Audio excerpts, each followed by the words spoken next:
हाँ, नमस्कार। आज एक वर्चुअल सेशन का आयोजन किया जा रहा है जिसका विषय कोविड-19 महामारी के संबंध में लिए जाने वाले प्रिकॉशंस और पोस्ट कोविड केयर से संबंधित इस सेशन में चर्चाएं होंगी। सबसे पहले मैं इस सेशन की अध्यक्षा हमारी मंडल रेल प्रबंधक doctor Monika Agnihotri ji, ADRM operations sir Shri Shishir Somvanshi sir, ADRM infra sir Shri Sanjay Yadav sir, अपने सभी वरिष्ठ अधिकारी और इस सेशन के माध्यम से जुड़े हुए सभी कर्मचारी जो हमारे ऑफिस के हैं, हमारे फील्ड स्टाफ हैं, उन सभी का स्वागत करता हूं। जैसा कि आप सभी लोग पिछले काफी समय से कोरोना महामारी को देख रहे हैं और इस संबंध में सारी जानकारी, सूचनाएं और इससे बहुत जो कम आ रही आपदा में संकटग्रस्त लोग हुए हैं, उन सभी का अनुभव आपके समक्ष है। और मैं इतना कहना चाहूंगा कि इस महामारी जैसी गंभीर आपदा के समय भी हमारे मंडल के सभी अधिकारी एवं कर्मचारी दृढ़ता से खड़े रहे और इस दौरान आवाज एकदम बहुत संक्रमण स्लो के है। कारण चेहरा नहीं आ रहा हो। इस दौरान संक्रमण के कारण हमारे कई साथी आज हमारे बीच नहीं रहे और इस संकट की घड़ी में भी लखनऊ मंडल प्रशासन उनके परिवार के साथ मजबूती से खड़ा है तथा उनकी सहायता के लिए हम हर संभव प्रयास कर रहे हैं। हमारे कई कर्मचारी एवं अधिकारी अभी भी संक्रमित हैं तथा इस बीमारी से डटकर मुकाबला भी कर रहे हैं। इस संक्रमण से प्रभावित हमारे अधिकांश कर्मचारी व अधिकारी ठीक हो चुके हैं और पुनः अपने दायित्व का निर्वहन भी कर रहे हैं। कोविड बीमारी से बचाव व कोविड हो जाने के पश्चात बरतने वाली सावधानियों तथा आप सभी के मन में वैक्सीनेशन से संबंधित जो जिज्ञासाएं हैं, उनके उत्तर हेतु आज ये वर्चुअल सेशन संपादित किया जा रहा है, जिससे हमारे ऑफिस एवं फील्ड में कार्यरत सभी स्टाफ लाभान्वित होंगे। अब मैं अपने मंडल प्रबंधक महोदया से आग्रह करता हूं कि वह इस सेशन को संबोधित करने की कृपा करें तथा वो अपने अनुभव और मार्गदर्शन से हमें अनुग्रहित करें। Ma'am please. लखनऊ मंडल पूर्वोत्तर रेलवे के समस्त अधिकारियों और कर्मचारियों को मेरा नमस्कार। तो जैसा कि हम सभी जानते हैं, इस समय कोरोना महामारी के कारण बहुत ही विषम परिस्थितियां चल रही हैं देश में और हम लोग भी इससे अछूते नहीं रहे हैं। और पिछले लगभग 1.5 से 2 महीने में हम लोगों के यहाँ बहुत अधिक मात्रा में कर्मचारी और उनके परिवारजन संक्रमित हुए हैं। काफी लोग ठीक होकर के स्वस्थ हो गए हैं। कुछ लोग अभी भी संक्रमित हैं और उनका इलाज चल रहा है और बहुत दुख की बात है कि कुछ लोग हमारा साथ छोड़ करके चले गए। तो सबसे पहले जो जितनी भी दिवंगत हमारे साथी हैं या परिवार के सदस्य जो नहीं रहे, उनके लिए मैं भावभीनी श्रद्धांजलि अर्पित करूंगी और मैं चाहूंगी कि हम लोग 2 मिनट का श्रद्धा सुमन उनको अर्पित करने के लिए उनकी याद में मौन रखें। तो 2 मिनट का मौन रखेंगे, उसके बाद हम लोग आगे की कार्रवाई शुरू करेंगे।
अभी भी हमारे कुछ साथी संक्रमित हैं और कुछ लोग अस्पताल में भर्ती हैं। मेरी ईश्वर से प्रार्थना है कि वो सभी लोग शीघ्र स्वस्थ हो जाएं और पुनः अपने अपने जीवन में वापस आगे जैसे हम लोग की दिनचर्या होती थी उस प्रकार से आ जाएं। मैं आप लोगों को आज ये सेशन करने का एक मकसद था कि बहुत सारी चीजें कोरोना से संबंधित खबरें आप न्यूज पे देख रहे हैं, सोशल मीडिया पे देख रहे हैं, अखबार में पढ़ रहे हैं, अपने दोस्तों से और जिन लोगों का अनुभव है उन लोगों से सुन रहे हैं। तो कई अच्छी चीजें भी सुनने को मिलती है कि किस प्रकार से हम क्या करें कि एहतियात बरता जाए, और कई बड़ी नकारात्मक खबरें भी मिलती हैं। इस कोरोना के विषय में बहुत सारी चीजें आप लोगों को सुनने में आ रही हैं, पेपर से, मीडिया से, अपने जानने वालों से, रिश्तेदारों से, अपना स्वयं का भी अनुभव है। कुछ चीजें हैं जो बहुत नकारात्मक हैं और कुछ चीजें हैं जो कि अगर हम उनका अनुपालन करें तो हमें उससे कुछ बचत मिल सकती है कोविड से। और अगर हो ही गया है कोविड किसी कारणवश तो उसके इलाज में हमें सहायता कर सकते हैं। ऐसी कई चीजें हैं और अभी बहुत लोगों को क्योंकि कोविड से संक्रमित हो गए हैं और अब ठीक भी हो गए हैं तो पोस्ट कोविड भी बहुत सारे एहतियात हैं जो बरतने हैं। तो ऐसा मेरा मानना है कि एक क्योंकि ये हमारे जीवन को इतने बड़े पैमाने पर इस बीमारी ने अफेक्ट किया है और हमारे मंडल के जो लगभग 15,000 कर्मचारी हैं और उनके सब अगर हम परिवारजनों को मिलाएं तो एक बहुत बड़ी संख्या होती है। तो आवश्यक था कि एक हम लोग इस तरीके का सेशन रखें जिसमें कि हम अपने जो फील्ड के स्टाफ हैं, ग्रास रूट लेवल का जो स्टाफ है जिनसे कि हम रूबरू शायद नहीं हो पाते हैं, उन तक भी हम अपना ये संदेश पहुंचा सके। पहली चीज सर्वप्रथम कि हम सब लोग साथ हैं, प्रशासन एज डीआरएम, मैं अपने लिए कह सकती हूँ जो डिविजनल टीम है पूरी, एडीआरएम्स हैं, ब्रांच ऑफिसर्स हैं, उनके नीचे senior scale, junior scale officers हैं, आप लोग बहुत सारे सीनियर सुपरवाइजर्स हैं। हम लोग सब लोग एक संगठित होकर के इस लड़ाई में आगे चल रहे हैं, बढ़ रहे हैं, कार्यशील हैं। और मैं आप लोगों को बहुत ही हृदय से धन्यवाद देना चाहूंगी, आभार व्यक्त करना चाहूंगी कि बहुत विषम परिस्थितियों में आप लोगों ने जो पहली वेव थी उसमें भी कार्य किया था और जो अब सेकेंड वेव है ये और भी गंभीर आई है, इसमें भी आप लोगों ने निरंतर अपना योगदान दिया है। दिक्कतों के बावजूद जिन लोगों के परिवार में लोग संक्रमित थे उसके बाद भी आप लोग अपनी ड्यूटी पर आ रहे हैं या आ रहे थे। कई लोग इन्फेक्ट हो गए क्योंकि जैसा कि पता है 24/7 ऑर्गेनाइजेशन है हम लोग की, जितना भी चाहें work from home beyond the point हो नहीं सकता है। और जो फील्ड स्टाफ है हमारा उसके लिए कोई वर्क फ्रॉम होम नहीं है। एक लोको पायलट के लिए वर्क फ्रॉम होम का कोई कॉन्सेप्ट नहीं, उसको तो निकल करके ट्रेन चलानी ही चलानी है। स्टेशन मास्टर को ट्रेन चलाने के लिए, संचालित करने के लिए स्टेशन जाना ही जाना है। टीटी को ट्रेन पर चढ़ करके पैसेंजरों का टिकट चेक करना ही करना है। तो इसलिए जो ऑफिस स्टाफ है उसको थोड़ी सी फैसिलिटी हो जाती है वर्क फ्रॉम होम के लिए, लेकिन जो हमारा फील्ड स्टाफ है उसको अपना प्रोटेक्शन करने के लिए बहुत एहतियात बरतने की जरूरत है। और ये मेरा मानना है कि आप लोगों ने बहुत बढ़ चढ़ करके अपना योगदान दिया भी है, लेकिन इस वेबिनार का मकसद यही था कि ऑफिस के स्टाफ से हम लोग शायद फिर भी मिल लेते हैं, ऑफिसर्स का इंटरेक्शन ज्यादा होता है, लेकिन जो हमारा फील्ड का स्टाफ है, इसीलिए यूट्यूब की स्ट्रीमिंग रखी गई है लाइव, और बाद में इसको हम लोग यूट्यूब चैनल जो है डिवीजन का उसमें भी अपलोड करेंगे। तो मेरा अनुरोध है सारे ऑफिसर्स एंड सुपरवाइजर्स से कि अधिकाधिक मात्रा में जो हमारे फील्ड के स्टाफ हैं उन तक ये जो आज की प्रोसीडिंग्स हैं इस वेबिनार की ये जरूर पहुंचाएं। और अभी इसमें हम लोग थोड़ी सी बातें डिस्कस करेंगे। डॉक्टर साहब एक अपना प्रेजेंटेशन देंगे जो मेडिकल पॉइंट ऑफ व्यू से जरूरत है चीजों के एहतियात बरतने के लिए और क्या चीजें हमें करनी है और क्या चीजें नहीं करनी है उसके विषय में। और उसके बाद कुछ वीडियोस भी शेयर किए जाएंगे जो कि आप लोग देख सकते हैं बाद में और उनको यूज कर सकते हैं। तो अभी जो परिस्थितियां हैं उसमें सबसे ज्यादा जो जरूरी है कि हम लोग वैक्सीनेशन की मात्रा लोगों में जो लगना है वैक्सीन उसको बढ़ाएं। बहुत लोग हैं जिन्होंने वैक्सीनेशन करवा लिया है और अभी, लेकिन उससे भी ज्यादा लोग जो हैं वो बचे हुए हैं। उनके दिमाग में कुछ शक हो सकता है या भ्रांति हो सकती है या डर हो सकता है। तो मेरी अपील है आप लोगों से और आग्रह है कि ये शक और डर बिल्कुल निकाल दें। वैक्सीन जो है वो टेस्टेड है, ट्रायल हो चुका है। अभी तो आपके इर्द गिर्द इतने लोग लगवा भी चुके हैं, इसके कोई प्रतिकूल प्रभाव नहीं है और आप लोगों को ये एक सेफ्टी शील्ड देती है।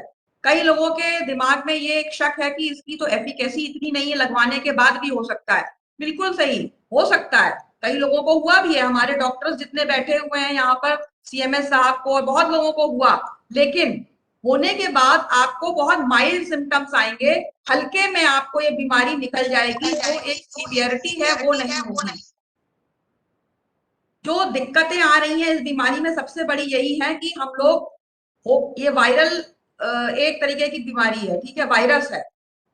बुखार आएगा, खांसी आएगी, पहले भी आता था, दूसरे भी वायरल फीवर्स होते थे हम लोगों को, लेकिन हम लोग ठीक हो जाते थे। हमारे लंग्स सीवियरली डैमेज हो जाते हैं और हमें बहुत और कॉम्प्लिकेशंस होते हैं और हमारा हॉस्पिटलाइजेशन करने की जरूरत पड़ सकती है और बाद में दिक्कतें बढ़ सकती हैं। इसलिए ये आवश्यक है कि हम लोग ये बात समझें कि वैक्सीनेशन कराना अनिवार्य है। अभी पहले 45 साल से ऊपर के लिए था, अभी 18 से 45 का भी हो गया है। थोड़ी बहुत दिक्कतें हो रही हैं, मुझे पता है, वैक्सीनेशन करवाने में कुछ लोगों को कि सेंटर्स में जा रहे हैं, नहीं हो पा रहा है, लेकिन हमने अपने बादशाह नगर का सेंटर और जो गोंडा है वहां पर है, लखनऊ में है, गोंडा में है, गोरखपुर में भी एलएनएम में हो रहा है वैक्सीनेशन। ये तो रेलवे के जो सेंटर्स हैं, उसके अलावा बाहर भी हो रहा है।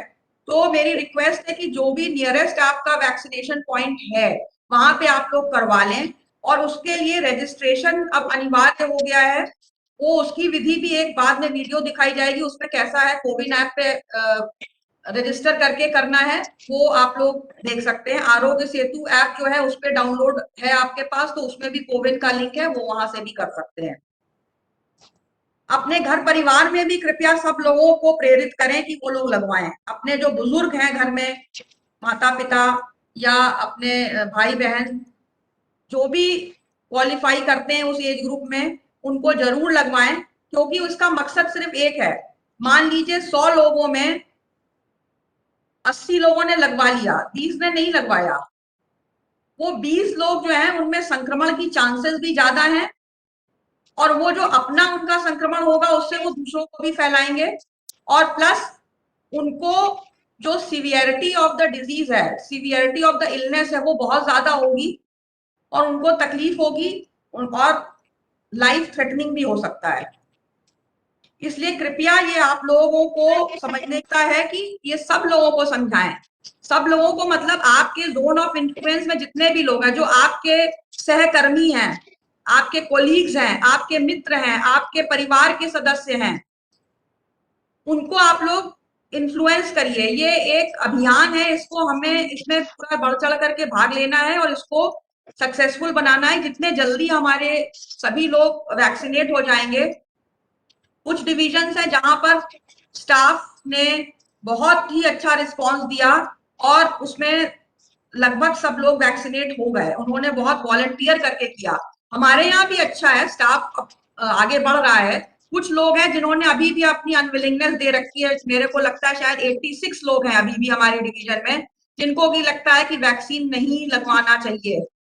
तो ये ऐसी गलत सोच ना रखें, कृपया आप लोग समझें बात की गंभीरता को और वैक्सीन जरूर लगवाएं। अब मैं बात करूंगी नेक्स्ट जो इम्पोर्टेंट इस मुद्दे पर हम लोगों ने रखी है ये webinar, pre Covid, Covid and post Covid. 3 भागों में मैंने बांटा है इस चीज को और शायद डॉक्टर साहब भी अपना जो प्रेजेंटेशन करेंगे इसी फॉर्मेट में करेंगे।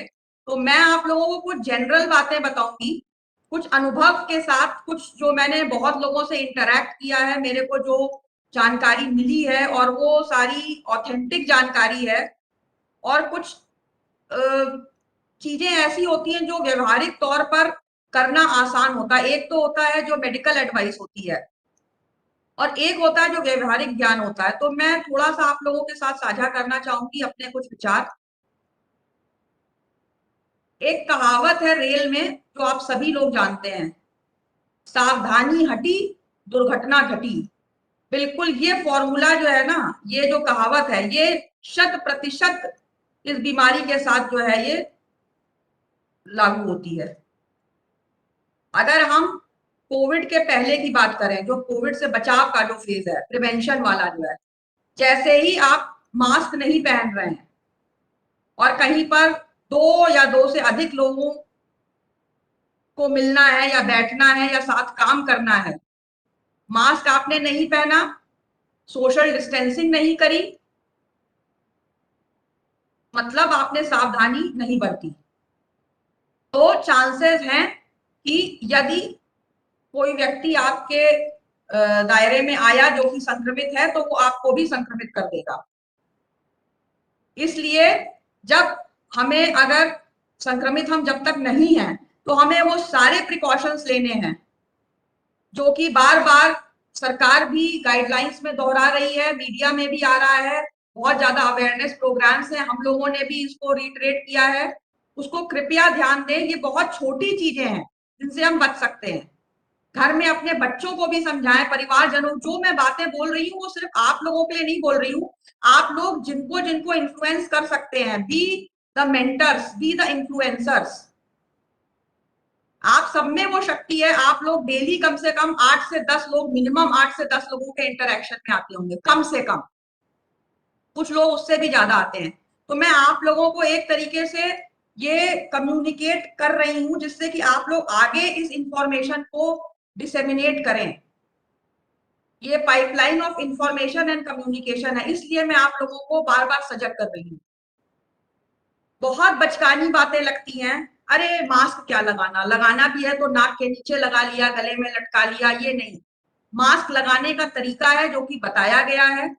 जहां तक हो सके आप लोग N95 मास्क लगाएं, और उस N95 मास्क के लिए भी पता है कि एक दिन लगाने के बाद 4 दिन उसको छोड़ दें, अगला पुनः आप उसको 4 दिन के बाद लगाएं, तो वो 5 का सेट आता है, वो रखें आप लोग।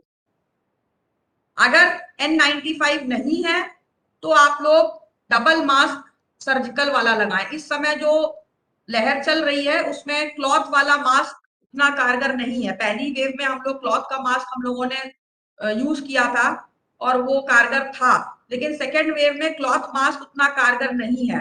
तो जहां तक हो सके N95 मास्क का ही प्रयोग करें, और अगर नहीं है for any reason N95 mask, तो जो सर्जिकल मास्क अच्छी क्वालिटी का होता है वो 2 लगा लें। इसके अलावा साथ बैठ के खाना, टिफिन या चाय बिल्कुल इस समय के लिए बंद कर दें। वैसे हम लोगों ने हमेशा, भारतीय संस्कृति में ये प्रथा रही है कि साथ बैठ करके खाना, साथ मिल बैठ करके जो है चाय पीना, और ये वर्क प्लेस के लिए बहुत अच्छी प्रैक्टिसेस भी बताई। मैनेजमेंट जो गुरु हैं उन्होंने भी बताया कि जो इनफॉर्मल ग्रुप्स होते हैं जो साथ बैठ करके खाना खाते हैं या साथ बैठ करके अपने फ्री टाइम में मिलते जुलते हैं, उनकी प्रोडक्टिविटी बढ़ती है। लेकिन इस समय ये ध्यान रखिए, ये अनप्रेसिडेंटेड टाइम्स हैं, ये एक इमरजेंट टाइम्स हैं, इसमें थोड़ा सा नियम बदलना पड़ेगा। आप लोग कृपया अगर लंच करना है, एक तो अपना खाना लाएं, शेयरिंग बिल्कुल ना करें, अपना खाना अपना पानी, और एकांत में अलग दूर बैठ करके एक दूसरे से खाना खाएं। क्योंकि होता क्या है कि खाना खाते समय या चाय पीते समय आप लोगों का मास्क, सबका, आप मीन्स कोई भी, हम लोगों का मास्क उतरा होता है, मुंह खोलते हैं हम लोग, बात करते हैं, तो संक्रमण की चांसेस बहुत गुने बढ़ जाती हैं। इस बात को विशेष ध्यान दें, और घर पे भी ये सारी बातें बताएं। बहुत सिंपल बातें हैं लेकिन ध्यान नहीं रहता है। तो ये सारी चीजें हैं। अगर सोशल डिस्टेंसिंग भी मेंटेन करना है, जितना आप मेंटेन कर सकते हैं, आपको पता ही है कि 6 गज कर लेंगे तो सबसे अच्छा है, ठीक है। लेकिन कुछ जगहों पर सोशल डिस्टेंसिंग नहीं मेंटेन हो सकती, जैसे अब लोको में, अगर लोको पायलट और असिस्टेंट लोको पायलट जा रहे हैं, हो सकता है कि वो सोशल डिस्टेंसिंग कहीं पे कंफर्म ना कर पाए, इसीलिए मैंने कहा कि मास्क जरूर, ऐसी जो हमारी सेंसिटिव कैटेगरीज हैं 100% N95 मास्क यूज करें, और जहां तक हो सके अननेसेसरली बातें ना करें, क्योंकि बात करने में जनरली आदमी मास्क या तो नीचा कर देता है या ज्यादा मुंह उसका खुलता है, तो संक्रमण की चांसेस रहती है। तो ये सारे छोटे छोटे एहतियात हैं जो आप लोग बरतेंगे, व्यवहारिक तरीके से आप लोगों को भी इसका ज्ञान है, कोई मैं नई बात नहीं बोल रही हूँ। थोड़ा सा अपनी इम्यूनिटी बूस्ट करने के लिए आप लोग बीको जिंक और विटामिन सी प्लस जो आयुर्वेदिक बहुत सारे हैं, चीजें बताई गई हैं, काढ़ा है, गिलोय है, ये सारी चीजें आई होप आप लोग ले रहे होंगे, उनको लेते रहें। प्राणायाम और जो योगासन करने के लिए बोला गया, ब्रीदिंग एक्सरसाइजेस, डीप ब्रीदिंग, ये सारी आप लोग करिए, क्योंकि बाहर निकलना मुश्किल हो रहा है। जिन लोगों के घर में ये व्यवस्था है कि अगर सुबह अर्ली इन द मॉर्निंग कहीं एकांत में थोड़ा सा टहल सकते हैं तो टहल लें, लेकिन ऐसी जगह ना टहले जहां पे बहुत लोग हैं। तो इसीलिए योगाभ्यास इत्यादि ऐसी चीजें कर लें, घर के अंदर प्राणायाम कर लें, जिससे कि आपका एक फिजिकली फिटनेस होना भी जरूरी है। और अगर आपको लगता है कि आपके इर्द गिर्द कोई ऐसा व्यक्ति है जो संक्रमित है और उसको इस बात की जानकारी नहीं है या समझ नहीं है, तो आपकी जिम्मेदारी कि आपको उसको गाइड करना चाहिए या हेल्प करना चाहिए। कई बार होता है लोगों को लक्षण आने शुरू हो जाते हैं, लेकिन हमें जानकारी नहीं होती कि ये कोविड के लक्षण हैं, और उसमें जो है प्रेशियस टाइम इज लॉस्ट। तो अगर आपको पता है लक्षण क्या है, लक्षण बुखार, खांसी, गले में दर्द या खराश, शरीर में दर्द, सर में दर्द, जोड़ों में दर्द, या चेस्ट में हेवीनेस, या loss of taste and smell, taste and smell, और या दोनों एक साथ, तो ये सारे तो लक्षण आपको सबको पता ही है। अगर कोई व्यक्ति ऐसा बताता है मुझे खाने में स्वाद नहीं आ रहा है, तुरंत आपके कान खड़े हो जाने चाहिए, क्योंकि जो हमारा रिमोट लोकेशंस पर स्टाफ है, हो सकता है उसको इतनी ज्यादा अवेयरनेस ना हो, या उसके परिवार में ऐसे लोग हों जिनको की इतनी अवेयरनेस ना हो। तो ये हमारी नैतिक जिम्मेदारी बनती है कि अगर कोई व्यक्ति जिसको इतना ज्ञान नहीं है तो हम उसको भी गाइड करें। तो आपकी एज सुपरवाइजर या as an officer, controlling officer, आपकी जिम्मेदारी है कि आप लोग इमीडिएटली उस व्यक्ति को गाइड करें और हेल्प करके डॉक्टर की सलाह लेने के लिए प्रेरित करें और उसकी मदद करके करवा दें। कई बार आदमी झिझकता है, और इसके लिए हम लोगों ने मंडल में सुविधा कर रखी टेली कंसल्टेशन की। फोन नंबर्स जो हैं वो ऑलरेडी ग्रुप पे डाले जा चुके हैं। आई होप आप लोगों के पास, सबके पास है नंबर्स, अगर नहीं है तो वो भी शेयर कर दिए जाएंगे फिर से एक बार, बार बार किए गए हैं वैसे, लेकिन फिर से एक बार कर दिए जाएंगे। जो ये YouTube के चैनल पर जो लिंक डाला जाएगा उसमें वो नंबर्स भी दिए जाएंगे। बादशाह नगर के डॉक्टर्स हैं जिनका की टेली कंसल्टेशन करके आप लोग गाइडेंस ले सकते हैं। जो हमारे मेन स्टेशन है वहां पर हम लोगों ने किट भी कुछ रखवाए, इमरजेंसी किट, कि अगर कोरोना के लक्षण आ जाते हैं तो क्या दवाएं लेनी है, बहुत सिंपल है, वो भी पता है। पैरासिटामोल है बुखार को नीचा रखने के लिए, कम करने के लिए, एजिथ्रोमाइसिन है या डॉक्सीसाइक्लिन है, और साथ में वही जिंक एंड विटामिन सी है, और एक आइवरमेक्टिन होती है। तो वो जो भी लेनी है जैसी है उसकी किट्स बनवा करके कुछ इमरजेंसी के लिए रखवाई गई हैं। अगर किसी स्टाफ की या उसके फैमिली मेंबर में ऐसी जरूरत है जिसको कि तुरंत आवश्यकता है, तो उसको कहीं जाने की जरूरत नहीं है, वो ले सकते हैं। बीच बीच में हम लोग अपनी मेडिकल स्पेशल भी चला रहे हैं ऐसे स्टेशंस तक पहुंचने के लिए जहां पर की मेडिकल सुविधाएं उतनी ज्यादा उपलब्ध नहीं है, उसका भी भरपूर फायदा आप लोग उठाएं। स्टाफ को प्लीज बता दें जिस दिन भी वो आती है। और उसके अलावा अगर कोई और दिक्कत है, मान लीजिए कोई हमारा स्टाफ ऐसा है जो कि रिमोट स्टेशन पर है और ये ट्रेन आई हुई है, उसमें बैठ करके अगर वो डिस्ट्रिक्ट हॉस्पिटल तक आना है या उसको मेन किसी हमारे सेंटर तक, मान लीजिए सीतापुर या लखनऊ आना है, तो वो उसी में आ भी सकता है। तो ये सारी सुविधाएं हैं जो कि आप लोग अवेल करें, और अवेल सिर्फ आपके लिए नहीं है, आप लोग डिसेमिनेट करें, इन सब बातों को बता दें कृपया। मैं बार बार पुनः आप लोगों से रिपीट कर रही हूँ इस बात को कि आगे भी आप लोग इन बातों को बताएं सबको। अगर कोविड किसी को हो जाता है, हर आदमी को यही लगता है कि मुझे तो हो नहीं सकता कोविड, क्योंकि मैंने सारे एहतियात तो बरते हैं। तो कई बार होता है कि शुरू में जो शुरुआती लक्षण होते हैं उसको हम लोग नजरअंदाज कर देते हैं, टेस्ट नहीं कराते हैं। टेस्ट ना कराना सबसे बड़ा गलत काम है। अगर हमको लग रहा है जो मैंने लक्षण बताए आ गए हैं तो कोई डरने वाली बात नहीं है। 90 to 95% ऑफ द केसेस जो है वो आराम से ठीक हो जाने वाले केसेस होते हैं, उसमें कोई दिक्कत नहीं आती है। और वो लोग होम आइसोलेशन में रह करके और ठीक भी हो गए हैं, पूरी तरीके से ठीक हो गए हैं। और कई लोग तो एसिम्प्टोमेटिक होते हैं, उनको तो सिम्टम्स भी ज्यादा कुछ दिन चलते नहीं है, बुखार आया एक दिन आया बस खत्म हो गया। तो इसलिए डरने की जरूरत नहीं है, हाँ, लेकिन बहुत चैतन्य रहने की जरूरत है। We have to be cautious. उसके लिए जरूरी है कि हम ये जाने कि जो शुरू के 3-4 दिन है जब ये लक्षण आने शुरू होते हैं, इमीडिएटली हम लोग अपने को आइसोलेट कर लें, टेस्ट करा लें, अपना आरटीपीसीआर करा लें। रैपिड एंटीजन में कई बार फॉल्स नेगेटिव आ जाता है, तो हमको लगता है नहीं है, तो जहां तक हो सके आरटीपीसीआर करा लें। और अगर मान लीजिए आरटीपीसीआर भी नेगेटिव आ गया है और लक्षण आपके हैं, फिर भी आप मान के चलिए कि कोरोना है आप, क्योंकि इस समय जो भी बुखार या ऐसे लक्षण आ रहे हैं वो कोरोना कोविड के ही कारण हैं।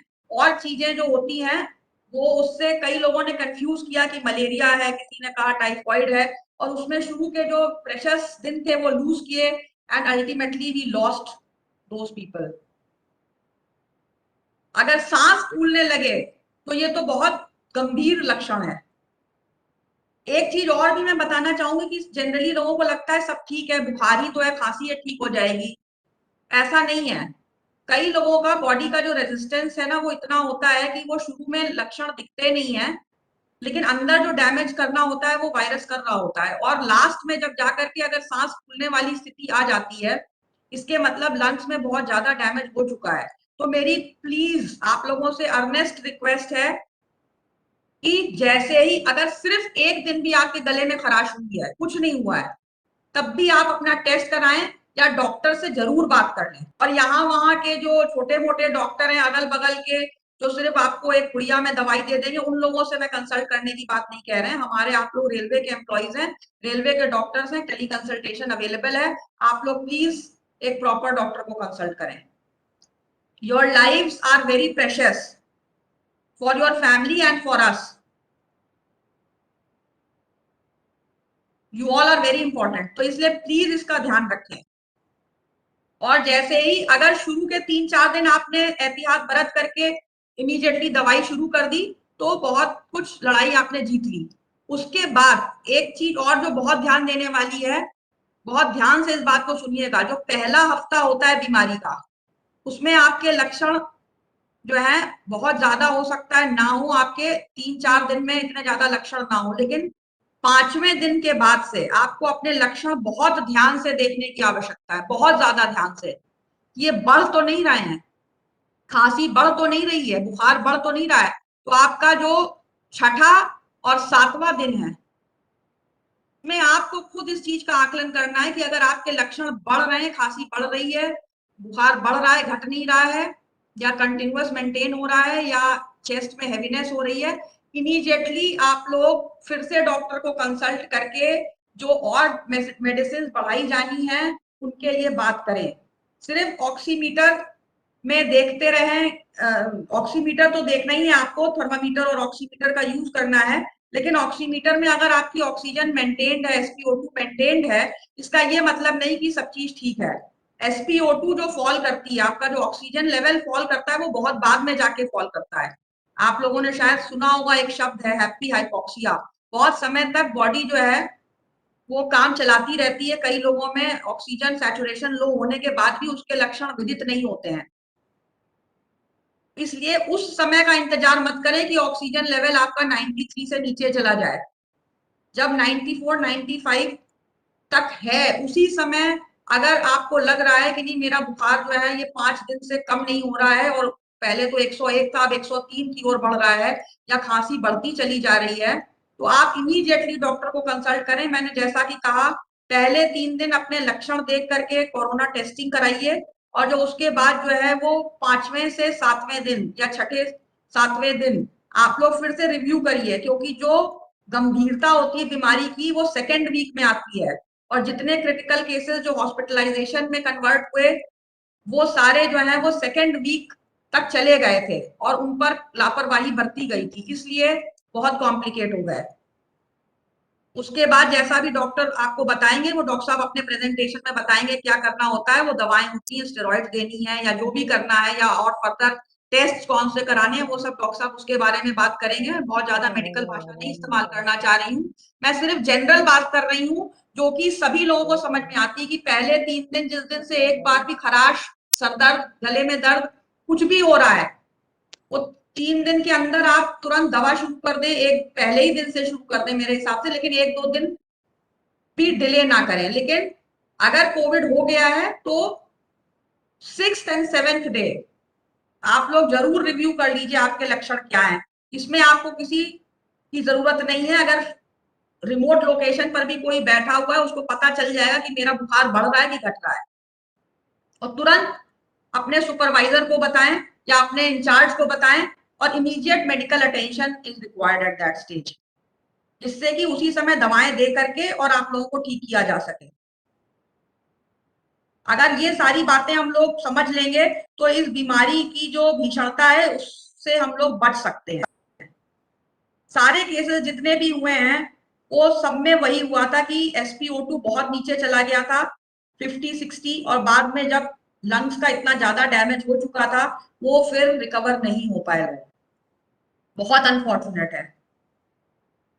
और शुरू के दौरान में उनको आभास नहीं हुआ कि उनको कोविड है, बस यही गलती हुई थी और कोई गलती कहीं पर भी नहीं हुई। ठीक है, तो इस बात पर बहुत बल मैं दे रही हूँ बार बार। अब मैं लास्ट में आऊंगी कि एक बार कोविड हो गया, आप लोग ठीक हो गए, उसके बाद आपको क्या करना है। किसी भी व्यक्ति को कोविड होता है तो उसके लंग्स कहीं ना कहीं अफेक्ट होते हैं। कुछ जो लोग जिनको हल्के सिम्टम्स आते हैं उनका लंग्स जो है ज्यादा अफेक्ट नहीं होते हैं, जिनके सीवियर सिम्टम्स आते हैं उनके लंग्स ज्यादा अफेक्ट हो जाते हैं। तो अपनी जीवन शैली हमें ऐसे करनी है कि जो लंग्स में अफेक्ट हुआ है उसको हमें कैसे रिकवर करना है, अपनी लाइफस्टाइल नॉर्मल करनी है, क्योंकि इसके बाद बहुत ज्यादा वीकनेस होती है और भी बहुत सारी चीजें, कॉम्प्लिकेशंस नहीं कहना चाहिए लेकिन इसके इफेक्ट्स होते हैं जो बाद में महसूस होते हैं अलग अलग लोगों को अलग अलग तरीके से। तो उसके साथ हमें कैसे अपना जीवन आगे बढ़ाना है उसके लिए डॉक्टर साहब बताएंगे इन डिटेल, लेकिन मैं सिर्फ इतना बोलूंगी कि कुछ बहुत सिंपल चीजें हैं जो हम लोग सब लोग कर सकते हैं। लंग्स की एक्सरसाइजेज होती हैं, जो प्राणायाम होते हैं, ब्रीदिंग, डीप ब्रीदिंग होती हैं, योगाभ्यास में भी आपको पता है ब्रीदिंग एक्सरसाइजेज होती हैं। उसके अलावा एक बहुत सिंपल एक्सरसाइज है गुब्बारे जो होते हैं, गुब्बारा फुलाना। ये बातें मैं इसलिए बोल रही हूँ, कोई मतलब मैंने खुद किया है, मैं इसलिए बोल रही हूँ, मैं अपना अनुभव भी है उसको भी मैं आप लोगों के साथ शेयर कर रही हूँ। मैंने, क्योंकि व्यवहारिक ज्ञान ऐसे ही मिलता है इंसान को सब लोगों से सुन करके, अपना जो उसका एक्सपीरियंस है। ये सिंपल एक्सरसाइज गांव में भी है, जो लोग आपके रिश्तेदार या आपके परिवार के कई लोग रहते होंगे जहां पर की बहुत सारी सुविधाएं नहीं है, लेकिन जो सिंपल गुब्बारा होता है उसको फुलाना ये सब लोग कर सकते हैं। डीप ब्रीदिंग बैठे बैठे कहीं पर भी कर सकते हैं, और जैसे ठीक हो जाते हैं उसके बाद जहां तक हो सके अगर जगह है तो खुली जगह में जा करके थोड़ा सा पूरी प्रिकॉशन लेकर के थोड़ा सा वॉक शुरू करें। डाइट का भी बहुत इंपॉर्टेंट रोल होता है, प्रोटीन रिच डाइट की बहुत आवश्यकता होती है। तो जो लोग मांसाहारी हैं वो लोग अपने अनुसार लें, जो लोग शाकाहारी हैं उनको दालें हैं और सोयाबीन है, पनीर है, इस तरीके की चीजें बहुत लेने की आवश्यकता है। प्लस जो फ्रूट्स एंड वेजिटेबल्स तो लेनी ही है, बट प्रोटीन रिच डाइट जरूर लें। क्योंकि आपके जो भी सेल्स एंड टिश्यू डैमेज होते हैं उसको रिकवर करने के लिए प्रोटीन इज रिक्वायर्ड। तो इस विशेष बात पर ध्यान दें, आप लोग अपनी डाइट पर ध्यान दें। कई लोग होता है कि ठीक हो गए, अब बिल्कुल तुरंत ठीक है, अब सब कुछ ठीक है। ठीक तो है, अच्छी बात है, ठीक है, बट थोड़ा सा प्रिकॉशन लेंगे तो लॉन्ग टर्म आपको असर उसका दिखेगा और आप पूर्णतः स्वस्थ होकर के अपनी पुनः जो दिनचर्या है उसको लागू कर सकते हैं। आई थिंक मैंने सारी बातें कवर कर ली हैं। और एक लास्ट चीज मैं बोलना चाहूंगी कि ये जो इतनी चारों ओर जो विभीषिका फैली हुई है हमारे इर्द गिर्द, ये सब सुन करके या देख करके या जो हम लोगों के परिवार में लॉसेस हुए हैं कुछ लाइफ्स के, अपने परिजनों के, उन सब से इंसान का मन कभी कभी बहुत दुखी हो जाता है। आप सब लोग बहुत दुखी हो जाते होंगे, कष्ट होता है। तो अपने को फिजिकली फिट रखने के साथ मेंटली भी फिट रखने की आवश्यकता है, मेंटली भी स्ट्रांग रखने की जरूरत है। तो अंत में मैं बस इतना कहना चाहूंगी कि अपनी फिटनेस के साथ थोड़ी मेंटल फिटनेस के लिए आप लोग कुछ चीज ऐसी जरूर करें दिन में 5 मिनट 10 मिनट, जिसको भी आप लोगों को ध्यान करते हैं, जो एक सत्ता जिसको आप मानते हैं, ईश्वर को, अल्लाह को, क्राइस्ट को, गुरु नानक देव को, जिसको भी मानते हैं, थोड़ा उनका ध्यान करें, प्रेयर करें या मेडिटेट करें या शांत होकर के थोड़ा सा मतलब एकांत में ध्यान मग्न होकर के अपने चित्त को एकदम रिलैक्स करें।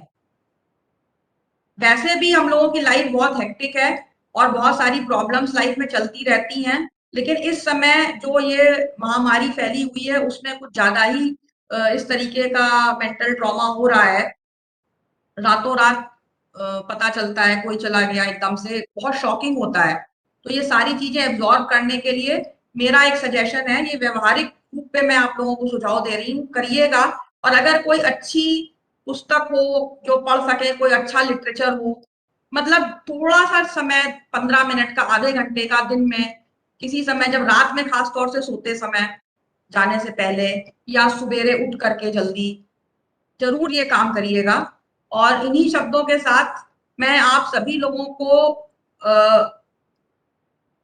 पुनः एक बार विश करती हूँ कि आप लोग सभी लोग स्वस्थ रहें और आपके परिवार में सभी लोग स्वस्थ रहें। जिनके परिवार में या कोई परिजन अगर इस समय संक्रमित हैं, उनके लिए I wish very speedy recovery. और इसके बाद आप लोग ये सब बातें जाकर के आगे बताइएगा और जिससे कि ये चेन चलती रहे, और जितने लोगों को हो सके प्लीज वैक्सीनेट करवाइए।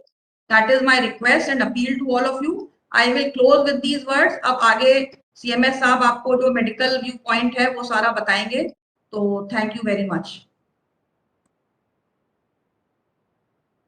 Thank you so much ma'am. आपने कोविड रिलेटेड जितने भी महत्वपूर्ण विषय थे उस संबंध में इतनी विस्तृत चर्चा की, और जो आपने छोटी बड़ी सावधानियों एहतियात बरतने के सुझाव दिए हैं, मुझे पूरी उम्मीद है कि हमारा मंडल परिवार इसको ना स्वयं स्वयं लाभान्वित होगा, अपितु अपने परिवार और अपने आसपास लोगों को भी जागरूक करने में प्रेरित करता रहेगा। Thank you so much ma'am. अब मैं अपने मुख्य चिकित्सा अधीक्षक डॉक्टर संजय श्रीवास्तव जी से आग्रह करूंगा कि वो कोविड रिलेटेड अपना प्रेजेंटेशन प्रस्तुत करें। और आप सभी से ये भी शेयर करता हूं मैं कि डॉक्टर साहब अपने प्रेजेंटेशन के बाद आप सभी के प्रश्नों के जवाब के लिए भी उपलब्ध रहेंगे। तो आप अपने मन में जो भी कोविड से या वैक्सीनेशन से रिलेटेड जिज्ञासाएं हैं वो प्रेजेंटेशन के बाद डॉक्टर साहब से आप 1-to-1 पूछ सकते हैं। डॉक्टर साहब प्लीज। धन्यवाद महेश भाई। सबसे पहले हमारी मंडल लेल प्रबंधक महोदया डॉक्टर मोनिका अग्नोत्री जी का हार्दिक धन्यवाद है, जिन्होंने मुझे एक अवसर दिया है आप सबसे रूबरू होने का और कोविड के विषय में कुछ चर्चा करने का। और जैसा कि हमारी डीआरएम मैडम ने अपने व्यवहारिक ज्ञान के आधार पर आपको बताया है, कुछ वैसी ही लगभग सारी चीजें मैं भी आपको ही बताऊंगा, लेकिन मैं जो कुछ भी आपको बताऊंगा वो साइंटिफिक तथ्यों पे, सीडीसी की गाइडलाइन पे, ministry of health and family welfare पे, या जो हमारी साइंटिफिक जर्नल में इस्टेब्लिश्ड हो चुकी हैं उन्हीं को बताऊंगा। और अपनी बात को कहने के पहले मैं सबसे पहले यह कहना चाहूंगा, बहुत ज्यादा चिकित्सकीय विषय पे मैं चर्चा तो नहीं करूंगा क्योंकि वो आपके लिए अप्रासंगिक होगी, लेकिन आपके हित के लिए जो जानकारी आवश्यक है उस पर मैं अवश्य बात करना चाहूंगा। और जैसा कि और जैसा कि ये आप देख सकते हैं मेरे प्रेजेंटेशन में, सबसे पहली चीज मैं शुरू करता हूं कि आपके क्या कोविड कॉमन सिम्टम्स होते हैं, जैसा कि डीआरएम मैडम ने कहा है। मेरे ख्याल से स्क्रीन पे आ रहा है। हेलो। आ रहा तो कोविड के विषय, मैं कोविड के विषय में अपनी बात शुरू करता हूं। सबसे पहले जो पुराना कोविड का स्ट्रेन था, उसमें जो सबसे कॉमन सिम्टम हुआ करते थे वो थे बुखार, गले में खराश, खांसी, सांस लेने में दिक्कत, कमजोरी, थकान, बदन दर्द, सर दर्द, जोड़ों में दर्द, दस्त, लाल आंखें या खाल पे, त्वचा पे चकत्ते, और जैसा कि डीआरएम मैडम ने भी कहा, सुगंध का एवं स्वाद का चले जाना। ये टिपिकल कोविड सिम्टम हुआ करते थे पुराने वाले कोविड स्ट्रेन में, जिसमें कि हम लोग आसानी से इसको कर लेते थे। आज भी जो है उसमें अभी भी हम लोग अपना फोकस करते हैं बुखार पे, गले में खराश पे, खांसी पे या सांस फूलने पर। लेकिन ये जो इस समय हमारा जो वेरिएंट स्ट्रेन चल रहा है, जो इस समय इंडियन ओरिजिन का कहला रहा है, इसमें आप कुछ चीजें अवश्य जान लें कि इसका जो संक्रमण है ये बहुत तेज है। इतना तेज है कि मिनटों में ये पूरे के पूरे घर को या पूरे के पूरे कम्युनिटी को, समुदाय को पकड़ ले रहा है। आदमी को टाइम भी नहीं मिल पा रहा है कि वो समझ पाए कि उसे कैसे हो गया। और इसमें मुख्यतः जो लक्षण देखे जा रहे हैं वो ये है कि भूख नहीं लगेगी, जोड़ों में दर्द है और कमजोरी और थकान। बाकी हो सकता है बुखार वगैरह या सांस की तकलीफ भी उतनी न हो, और इन चीजों के साथ साथ सीधे आदमी कोविड निमोनिया में चला जा रहा है मात्र 2-3 दिन के बाद, और उसको तब खांसी और सांस लेने में तकलीफ की शिकायत हो रही है। तो मेरा कहने का मतलब सिर्फ ये है कि इस समय जो समाज में ये जो कोरोना का स्ट्रेन फैला हुआ है, जो वेरिएंट फैला हुआ है, जो हिंदुस्तानी ओरिजिन का कहा जा रहा है, उसके बारे में आप इतना जान लें कि अगर आपको जोड़ों में दर्द या अनावश्यक कमजोरी या थकान महसूस हो रही है या भूख नहीं लग रही है, आप अलर्ट हो जाइए। ये कोविड के लक्षण हो सकते हैं। और दूसरे तीसरे दिन जहां आपके फेफड़े कोविड निमोनिया से ग्रसित हो गए, तब आपको जाकर के सांस में लेने की तकलीफ, खांसी या बुखार की शिकायत हो सकती है। इसलिए शुरुआत में इन्हीं लक्षणों की मौजूदगी में अपने टेस्ट को कराना आवश्यक है।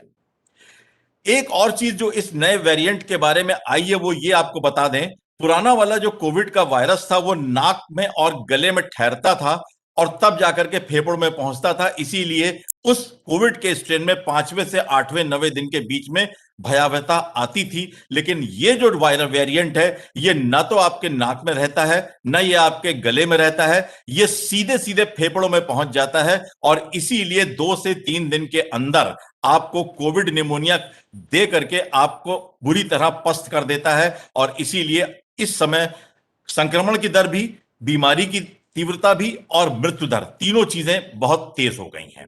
मात्र 2 से 3 दिन का पीरियड मिलता है इन्फेक्शन से और कोविड निमोनिया होने के बीच में, जो पुराने कोविड स्ट्रेन में नॉर्मली 5 से 8 या 9 दिन के बीच में मिलता था। इसलिए बहुत अलर्ट रहने की जरूरत है। और जो सिम्टम लक्षण आपको मैंने बताए हैं, अगर वो हैं तो उसके बारे में आप पहले से ही अलर्ट हो जाएं। जैसा कि था कि 2 चीजें, रैट टेस्ट और आरटीपीसीआर टेस्ट, दोनों करे जाते थे। पुराने वाले टाइम में आरटीपीसीआर काफी इफेक्टिव था, लेकिन चूंकि ये वायरस ना तो गले में टिक रहा है ना ये नाक में टिक रहा है, इसलिए आपको कोविड तो होगा लेकिन आपका आरटीपीसीआर टेस्ट निगेटिव हो सकता है। इस बात को जरूर ध्यान में रखें। और अगर आपको सिम्टम है, आपका आरटीपीसीआर नेगेटिव है, तो भी आप ये मान के चले कि आपको कोविड हो सकता है। कारण मैंने आपको बताया, आरटीपीसीआर में देखिए, मैंने जैसे इस बच्चे का है नाक से ले रहे हैं, उसके बगल में जो एक लड़की बैठी है उसका गले से ले रहे हैं। लेकिन जब ये वायरस न गले में टिक रहा है ना नाक में टिक रहा है, सीधे फेफड़े में पहुंच रहा है, तो आरटीपीसीआर टेस्ट भी आपका नेगेटिव निकलेगा, लेकिन आप कोविड से संक्रमित हो सकते हैं। ऐसे में आप क्या करें कि अगर आपको सिम्टम मौजूद है, आप कोविड नेगेटिव हैं, तो आप 3 से 4 दिन के बाद अपना आरटीपीसीआर टेस्ट दोबारा करा लें। और फिर भी अगर ये नेगेटिव रहता है आरटीपीसीआर, तो आप सीधे सीधे अपना एचआरसीटी थोरेक्स करा लें, क्योंकि तीसरे दिन के बाद से कोविड निमोनिया इसमें शुरू हो जाता है और सीटी थोरेक्स में आपको निमोनिया के पैचेस मिल जाएंगे। इसलिए वहीं कोविड की डायग्नोसिस आपकी बन पा रही है। तो मेरा कहने का मतलब यह कि इस समय जो ये कोविड का वेरिएंट स्ट्रेन चल रहा है, जो सेकंड पीक लेके आया है, इसमें आपका आरटीपीसीआर नेगेटिव भी हो सकता है, 2-2 बार हो सकता है। लेकिन जहां चौथा 5वां दिन आपका आए, आरटीपीसीआर निगेटिव भी हो तो भी आप अपने को कोविड मानते हुए एचआरसीटी करा लें, और 95% केसेस में एचआरसीटी आपको फाइंडिंग दे देगा और आपकी डायग्नोसिस कोविड निमोनिया की बनने के साथ साथ आपका इलाज शुरू हो जाएगा। इसलिए यहां बहुत ज्यादा समय गंवाने की जरूरत नहीं है, क्योंकि आरटीपीसीआर भी अब उतना रिलायबल इस स्ट्रेन के साथ नहीं है। तो जैसा कि मैंने आपको बताया, आरटीपीसीआर टेस्ट अगर नेगेटिव भी है तो कोविड की डायग्नोसिस सीटी थोरेक्स से बनती है, जो आपको चौथे पांचवें दिन हर हालत में करा लेना चाहिए अगर टेस्ट नेगेटिव है और लक्षण मौजूद है। रैपिड एंटीजन टेस्ट के बारे में आपसे सिर्फ इतना कहना चाहूंगा कि यह एक स्क्रीनिंग टेस्ट है जो 40 से 50% केसेस में ही पॉजिटिव रिजल्ट देता है। 50% केसेस में फॉल्स नेगेटिव होता है, बहुत ज्यादा रिलायबल नहीं है। कई बार मेरा खुद का भी रैट टेस्ट नेगेटिव आया, लेकिन जब आरटीपीसीआर कराया तो उस पर पॉजिटिव आ गया। बहुत ज्यादा भरोसा रैट टेस्ट पे मत करिए। आरटीपीसीआर आज भी गोल्ड टेस्ट कहलाता है, यह बात अलग है। नए वेरिएंट के साथ इसमें भी डाउट्स क्रिएट हो गए हैं, तो उसका जवाब एचआरसीटी थोरेक्स एग्जामिनेशन है। तो अब आपको कोविड से बचने के लिए या प्री कोविड जैसा मैडम ने कहा था उसके लिए क्या, हेलो हेलो हेलो, आवाज आ रही है? हाँ सर, आवाज मिल रही है, बोलिए सर। हाँ, तो जैसा मैडम ने कहा प्री कोविड या प्री कोविड के लिए क्या कोविड से के लिए सही हमारा बिहेवियर होना चाहिए, इसमें सबसे पहली चीज जो WMD कही गई है। WMD का मतलब होता है वेपन्स फॉर मास डिस्ट्रक्शन। जैसा कि आपने सुना होगा कि अमेरिका ने इराक के सद्दाम हुसैन को WMD रखने के लिए, पनिश करने के लिए उसके इराक पे अटैक किया था। तो वेपन्स फॉर मास डिस्ट्रक्शन जो थे वो आज की तारीख में कोरोना वायरस के लिए ये है W, यानी वॉशिंग योर हैंड्स, बार बार आपके हाथों को वॉश करना, फेस मास्क का इस्तेमाल करना, और जैसा कि मैडम ने कहा दो मास्क का क्राइटेरिया यह है, नीचे सर्जिकल मास्क, उसके ऊपर कपड़े का मास्क, और या सीधे सीधे N95 मास्क या N99 अगर वो कहीं आपको मिल जाता है, नहीं तो N95 इज सेफेस्ट, सबसे सुरक्षित N95 ही है। ये रहते तब एनएच लग जाता है। आपस में 2 गज की दूरी। यादव जी, किसी का माइक ऑन है, जरा इसको ऑफ करा दीजिए प्लीज। ट्रेस कर रहा हूं। आपस में 2 गज की दूरी या 6 फीट की दूरी रखें। तो WMD जो है यही इसका बचाव है और यही इसका सबसे बड़ी और जरूरत है हमको कोविड से बचाने के लिए। इसके अलावा कुछ और जो गाइडलाइन आई हैं ICMR की तरफ से भी और कुछ साइंटिफिक जर्नल्स में भी, विदेश की यात्राएं जहां तक हो सके 2 साल के लिए न करें, घर का बना ताजा पोषक और जहां तक हो सके शाकाहारी खाना खाएं, भीड़ भरी जगहों पर जैसे शादी ब्याहों में या धार्मिक समूहों में न जाएं, रैलीज में न जाएं, शॉपिंग मॉल्स वगैरह में न जाएं, क्योंकि यहां पे कोविड संक्रमण की दर काफी रहती है और आपके कोविड संक्रमित होने की संभावनाएं बढ़ जाती हैं। जहां तक हो सके आवश्यक हो तभी बहुत यात्रा करें, वरना यात्राएं न करें। अपने चारों तरफ अपने घर में अच्छा स्वच्छ वातावरण बनाए रखें। नाई की दुकान पे, ब्यूटी पार्लर्स में, सैलून्स में या जिम्स वगैरह में बिल्कुल मत जाएं, क्योंकि इसके जो इंस्ट्रूमेंट होते हैं प्रॉपरली सैनिटाइज नहीं होते हैं। क्लोज कांटेक्ट होता है काम करने वाले का और आपका। तो जहां तक हो सके, जब तक ये कोविड संक्रमण अपने तीव्र दौर में है, तब तक आप इन जगहों पे जाने से बचें। अपने शरीर की प्रतिरोधक क्षमता को बढ़ाएं। कैसे? एक तो भोजन से, पोषक घर का बना ताजा खाना, जहां तक हो सके शाकाहारी खाना हो, और वैक्सीनेशन से। हमारा बचाव सिर्फ WMD और वैक्सीनेशन से ही है। वैक्सीनेशन पे अभी मैं थोड़ा सा आपसे और बात करूंगा, लेकिन अपनी प्रतिरोधक क्षमता बढ़ाने के लिए आपको इन दोनों चीजों को प्रयोग में लाना होगा। रुमाल का प्रयोग न करें। महिलाओं के लिए विशेषकर कान में झुमके या बाले, गले में लॉकेट या चेन, कलाई घड़ी का इस्तेमाल, उंगलियों में अंगूठी, चूड़ियां इस्तेमाल न करें, क्योंकि कोरोना वायरस जब ये हवाओं में फैल चुका है तो ये किसी भी चीज पर ये जाके टिक सकता है, और जाने अनजाने गाहे बगाहे अगर आप इन जगहों को छू लेते हैं और अपने हाथ को नाक या मुंह के पास लाते हैं तो ये वायरस बहुत तेजी के साथ आपको अटैक कर सकता है। और जैसा कि मैंने कहा भी कि इस समय जो वेरिएंट चल रहा है वो इतना ज्यादा संक्रमित करने की दर रखता है कि जरा सा मात्र उसका एक टच आपको बिस्तर पर लिटा देने के लिए पर्याप्त है। और अगर आप कहीं किसी संक्रमित रोगी के संपर्क में आ रहे हैं जिसको खांसी है, जिसका गले में खराश है, गला खराब है या जो छींक रहा है, आप अपने को फौरन टेस्ट करा लें। ये कोविड एप्रोप्रिएट बिहेवियर या प्री कोविड स्टेज की कुछ गाइडलाइंस हैं जो आपको कोविड से बचाने के लिए आवश्यक हैं। इसमें मेन फोकस है WMD पे, हाथ धोने पे, मास्क पहनने पे, आपस में 6 फीट की दूरी रखने पर और प्रतिरोधक क्षमता बढ़ाने के लिए वैक्सीन को लगवाने के लिए। उसके बाद जब आपका कोविड पॉजिटिव आप हो गए तो आपके दो ही तरह से इलाज हो सकते हैं, या तो आप घर में रहकर इलाज कर सकते हैं या आप अस्पताल में जाना पड़ सकता है। तो अगर आप घर में रहते हैं तो जो गाइडलाइन है यूपी स्टेट गवर्नमेंट की वो 17 दिन की है। चूंकि 10 दिन तक ये कोरोना वायरस संक्रमित रखने की क्षमता रखता है, 10 दिन का वो पीरियड और 7 दिन का आपके शरीर को रिकूप करने का पीरियड, तो कुल मिला के 17 दिन का आपका होम आइसोलेशन का पीरियड होता है। 17 दिन के बाद अगर आपकी रिपोर्टें नेगेटिव हो जाती हैं, आप अपने आप को शारीरिक रूप से सक्षम पाते हैं, तो आप डॉक्टर से फिटनेस लेकर ही आप ड्यूटी करेंगे।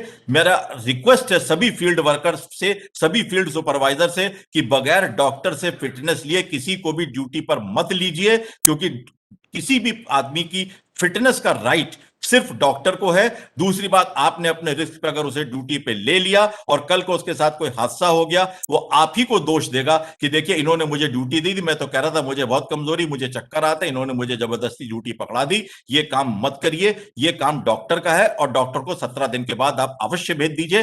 भले ही डॉक्टर उसको 17 दिन के बाद फिट कर दे या डॉक्टर उसको 17 दिन के बाद भी बीमारी के लिए सिक में रखे, ये डॉक्टर का राइट है और उसको आप प्लीज यूज मत करिए। ये मैंने कई केसेस में देखा है कि सीधे सीधे PWIs या IOWs या स्टेशन मास्टर्स अपने स्टाफ की कमी को देखते हुए सीधे सीधे ड्यूटी दे रहे हैं। मत करिए, किसी के साथ कोई भी परेशानी घट गई तो जवाब देना मुश्किल हो जाएगा।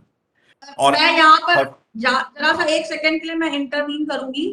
नहीं, ये तो नियम तो सबको पता है, सिक और फिट देना तो डॉक्टर का काम है।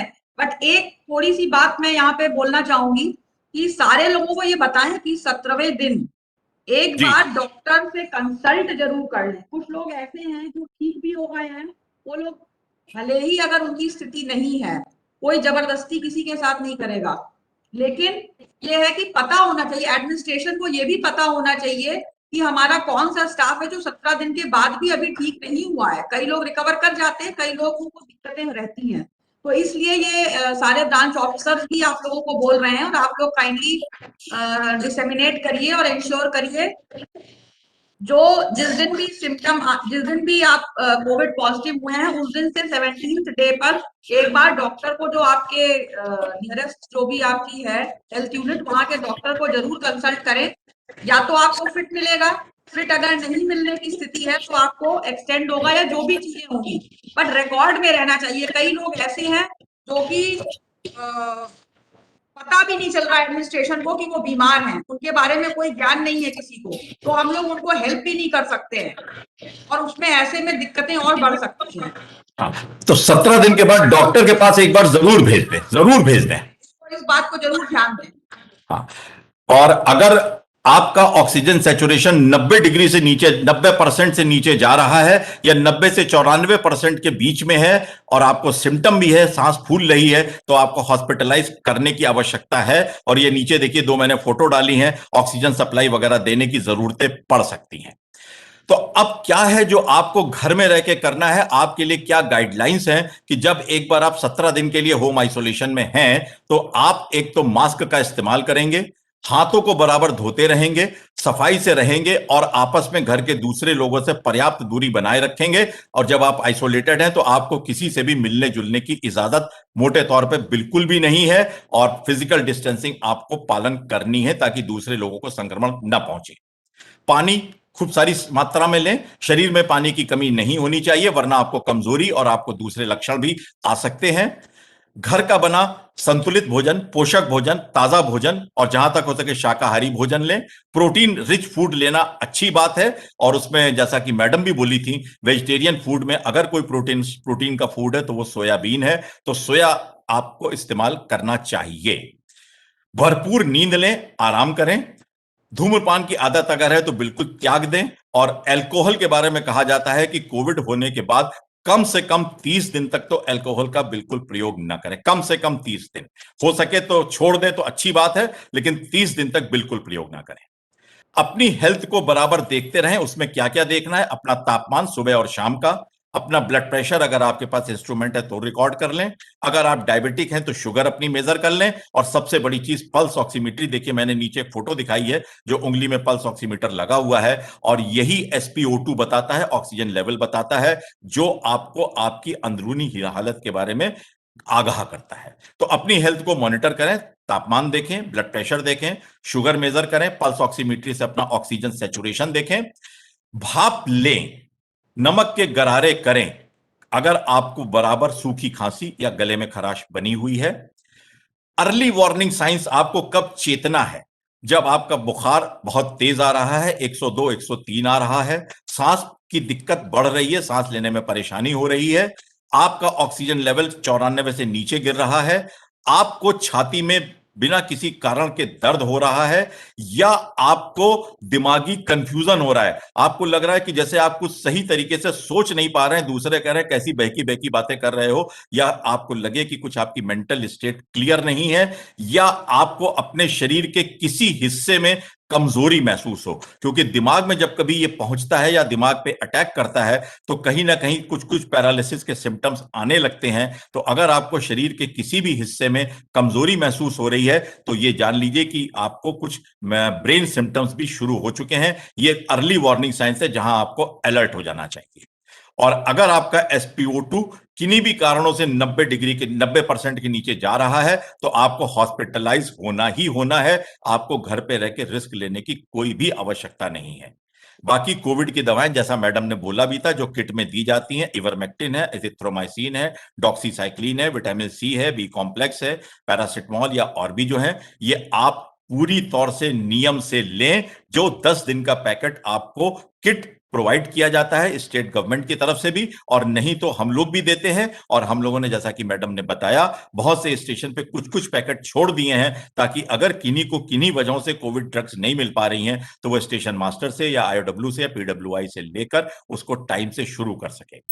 ये है आपके, जब आप घर में आइसोलेटेड हैं तो ये आपको सावधानियां बरतनी है, और इन सावधानियों के साथ आप कोविड से निश्चित तौर से 85 से 90% केस निकल आते हैं, ठीक हो जाते हैं। इसलिए इतना घबराने की भी आवश्यकता नहीं है। लेकिन हां, जहां वार्निंग साइंस शुरू हो जाएं, खासकर जैसा मैडम भी बोली 5वां दिन, लेकिन हम आपसे कहेंगे 3रा दिन।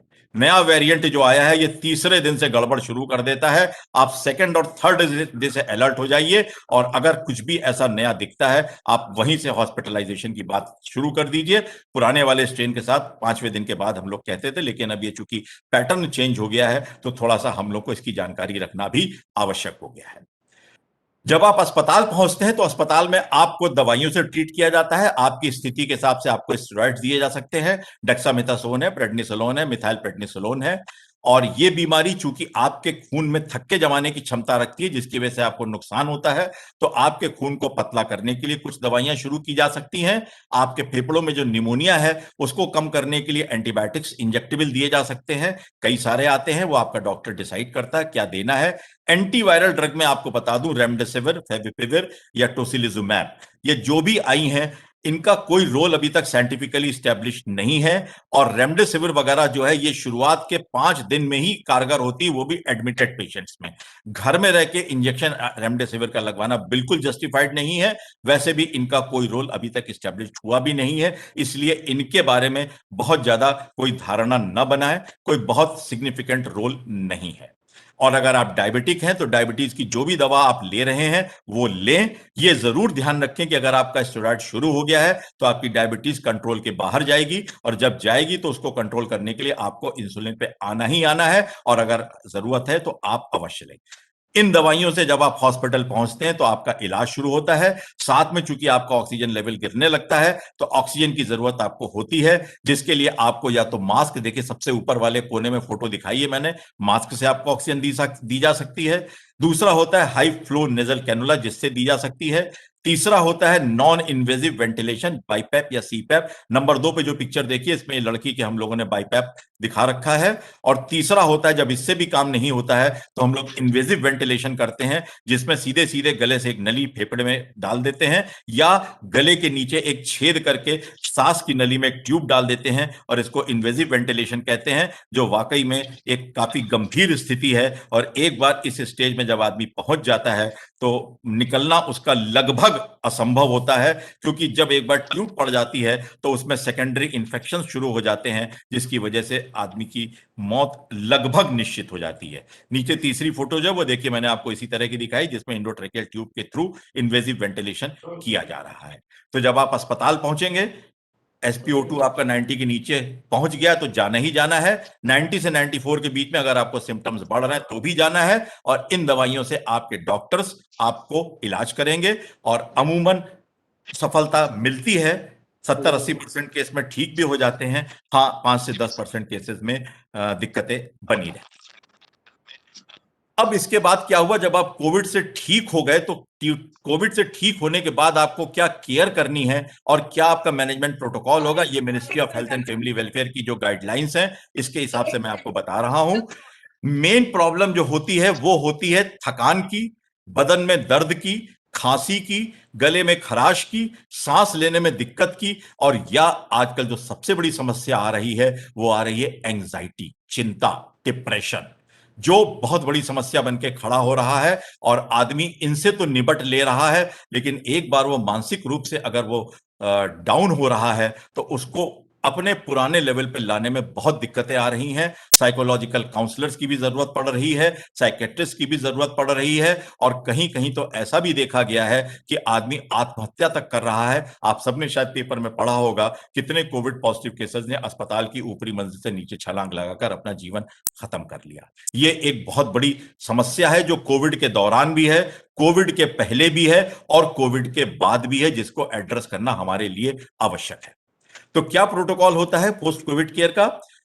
कोविड अप्रोप्रिएट बिहेवियर, जैसा मैंने आपको पीछे बताया, वो पूरा का पूरा आपको पालन करना है। WMD का इस्तेमाल करना है आपको, और बाकी जो चीजें मैंने बताई कि विदेशी यात्रा नहीं करनी है, घर का खाना खाना है, नाई वगैरह के नहीं जाना है, भीड़ बड़ी जगहों पे नहीं जाना है, वो रहेगा।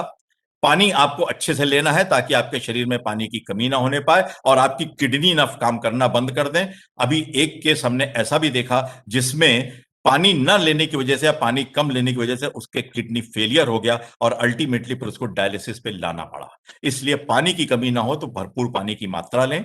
अपनी इम्यूनिटी को बढ़ाने के लिए, जैसा हमारी DRM मैडम भी कह रही थी, बहुत सारी दवाइयां आयुष की हैं, अश्वगंधा है, तुलसी है, गिलोय है, च्यवनप्राश है, या और एक पूरा प्रोटोकॉल अब तो दे दिया है ministry of health and family welfare ने, उसका इस्तेमाल करें।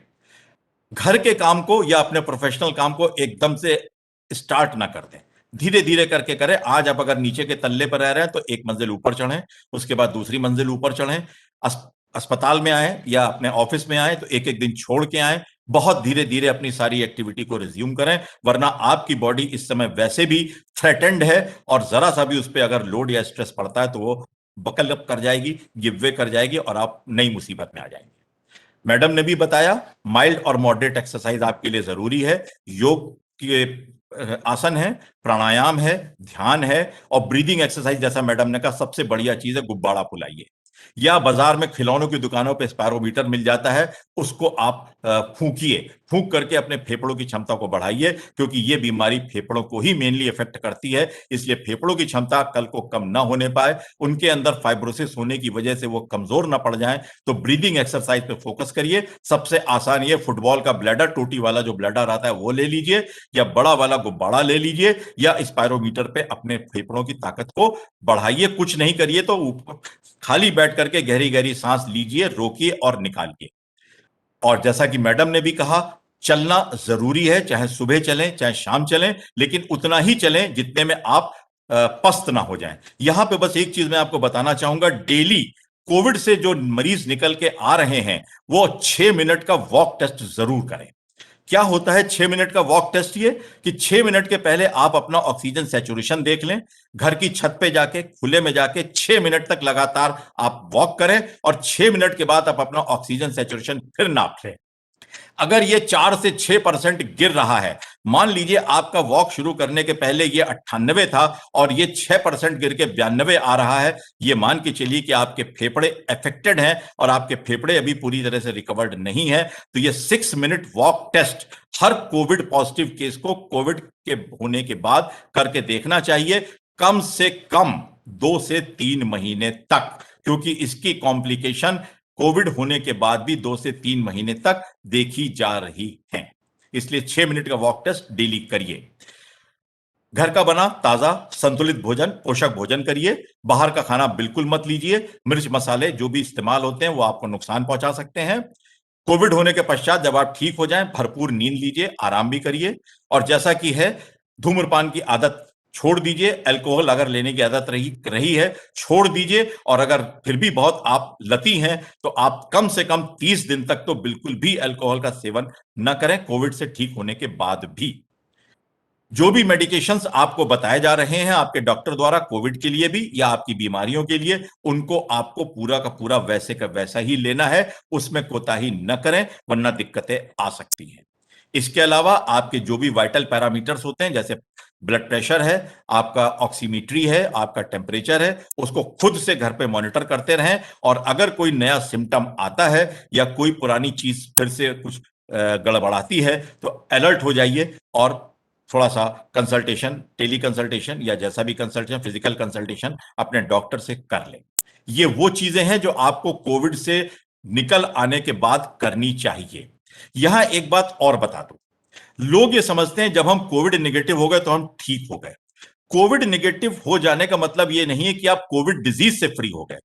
कोविड के प्रभाव से जो साइटोकाइन स्टॉर्म की वजह से जो आपके शरीर को नुकसान हुआ है, वो नुकसान पूरा होने में, भरने में कम से कम 3 महीने का समय लगता है। तो कोविड निगेटिव होने का मतलब ये मत मान के चलिए कि आप कोविड से ठीक हो गए। आप अपने सिम्टम्स को देखे रखिए और उस पर नजर बनाए रखिए, क्योंकि जो कुछ भी वो तूफान आपके शरीर में क्षति कर चुका है, उसकी भरपाई शरीर अपने समय से कर पाता है और आपको पूर्णतः स्वस्थ होने में लगभग 3 महीने का समय लग सकता है। इसलिए कोविड नेगेटिव को इस बात का मानक मत मान लीजिए कि आप कोविड से निकल चुके हैं और आप कोविड से ठीक हो चुके हैं। अपने सिम्टम पे नजर रखिए, अपने डॉक्टर से बात करिए और जब वो कहे कि अब आप फिजिकली फिट हैं, तभी आप अपने नियमित कामों के लिए आगे बढ़िए। अब आपको बता दूं पोस्ट कोविड कॉम्प्लिकेशंस क्या हो सकती हैं जो देखी जा रही हैं। सबसे पहली चीज है ब्रेन फॉगिंग। दिमाग के अंदर स्पष्टता नहीं है, सही से सोच नहीं पा रहे हैं, कभी कुछ है। लॉस ऑफ कॉग्निटिव फंक्शन, पहचान नहीं पा रहे हैं। अचानक से अपनी पत्नी से पूछते भाई तुम कौन, पहचानने में दिक्कतें आ रही हैं। जो काम आप रोजमर्रा की जिंदगी में आसानी से कर लेते थे, उनको करने में दिक्कतें आ रही हैं। कंफ्यूज हैं, आप समझ नहीं पा रहे हैं कि बाथरूम का रास्ता किधर से है या घर का रास्ता किधर से है। कंफ्यूज हो रहे हैं आप, दिशा भ्रम हो जाता है। और आपका ओरिएंटेशन, समय, आप पूछो सुबह के समय भैया इस समय क्या क्या बजा होगा, वो बताएंगे शाम का समय है। टाइम, प्लेस एंड पर्सन, समय से, स्थान से और लोगों से उनका जो ओरिएंटेशन होता है वो गड़बड़ा रहा है। सुबह को शाम बता देंगे, किसी व्यक्ति को जो उनका लड़का है लड़की उसको कुछ का कुछ बता देंगे, और जहां बैठे हैं कहो कहां बैठे हो, अरे हम तो वहां बैठे हैं, जन्नत में बैठे हैं। इस तरह की बातें करना अगर शुरू कर दें, समझ लीजिए इनके दिमाग पे कोविड का असर आ गया है। अलर्ट हो जाइए, कंसल्टेशन करिए और इलाज लीजिए। दूसरा असर आता है दिल पे। दिल के अंदर जो धड़कन होती है उसके बहुत सारे डिफेक्ट्स होते हैं। इसीलिए अगर कोविड होने के बाद अगर कोई छाती में दर्द की शिकायत, पसीने आने की शिकायत या दर्द बताता है, तो आप समझ लीजिए कि उसके हार्ट में इन्वॉल्वमेंट हो सकता है। इमीडिएटली ईसीजी वगैरह कराएं, जो जरूरी जांचें हैं कराएं, क्योंकि इस कोविड के अंदर हार्ट का मायोकार्डियम बहुत इफेक्ट होता है। हार्ट के अंदर बहुत सारी प्रॉब्लम आती हैं और अगर थ्रोम्बस आके जमा हो गया है तो इवन हार्ट अटैक होकर के डेथ भी हो सकती है। तो हार्ट की प्रॉब्लम है।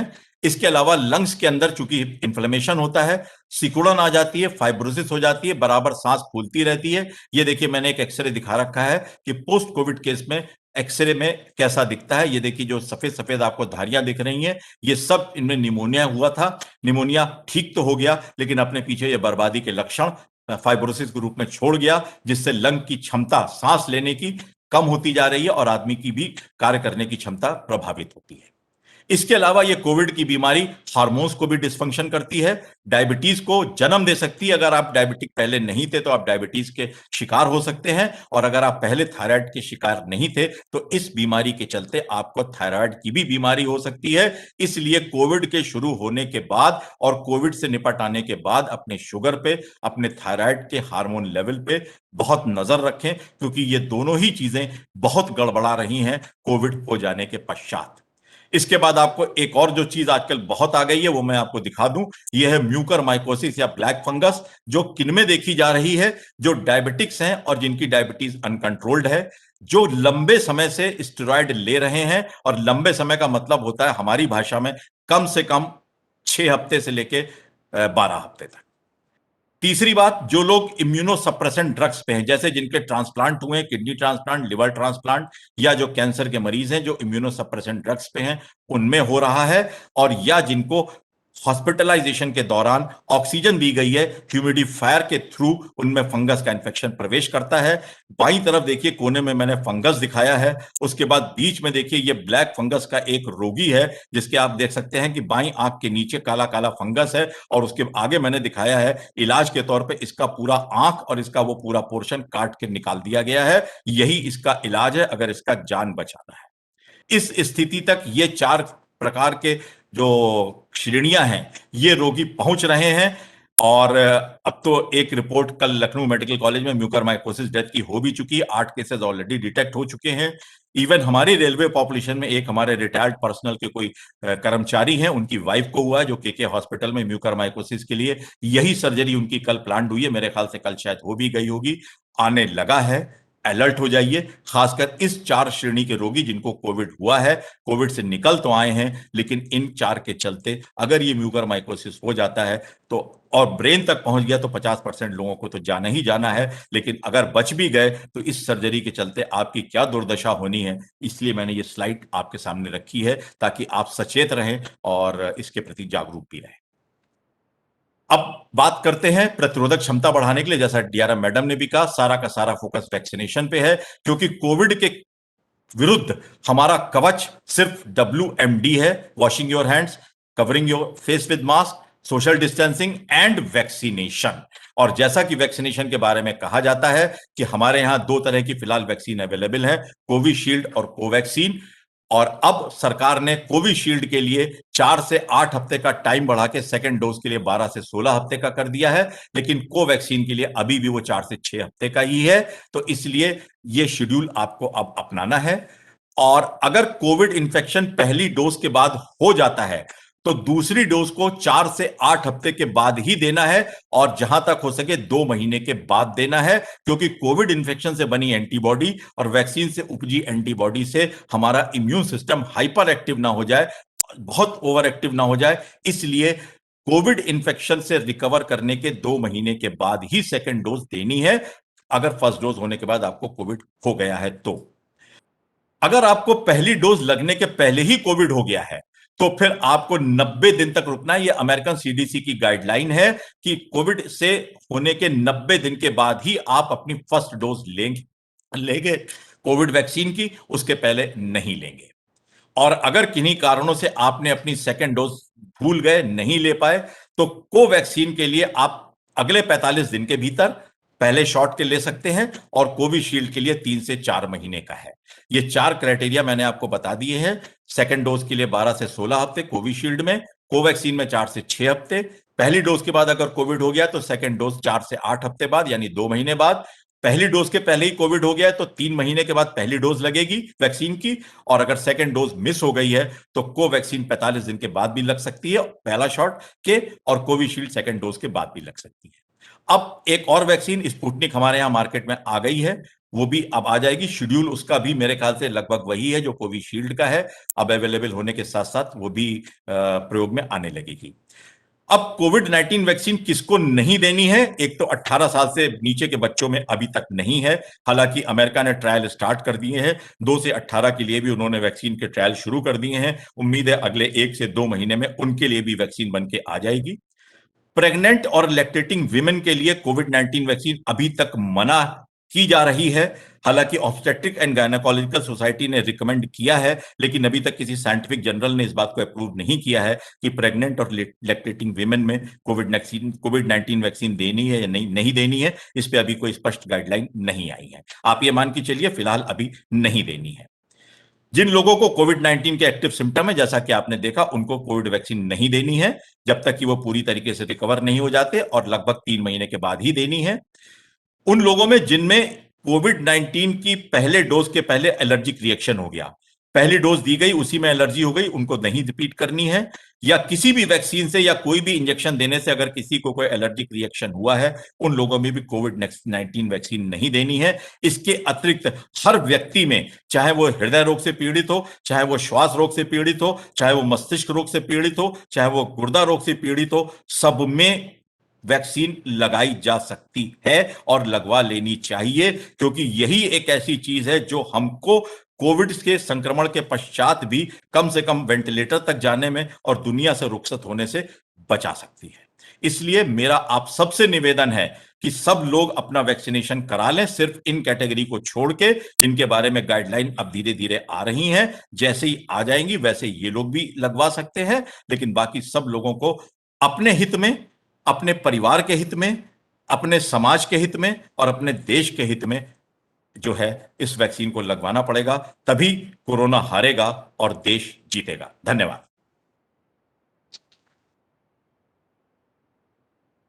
Thank you so much sir. आपके इस ज्ञानवर्धक प्रेजेंटेशन से हम सभी लोग काफी लाभान्वित होंगे और कोरोना से बचाव और सुरक्षा दोनों ही हमको प्राप्त होगी। अब मैं इस सेशन में सभी पार्टिसिपेंट से रिक्वेस्ट करता हूं कि डॉक्टर साहब अवेलेबल हैं, आपके मन में जो भी जिज्ञासा हो वो एक एक करके अपने प्रश्नों के माध्यम से डॉक्टर साहब से पूछ सकते हैं। एक एक करके पूछिएगा।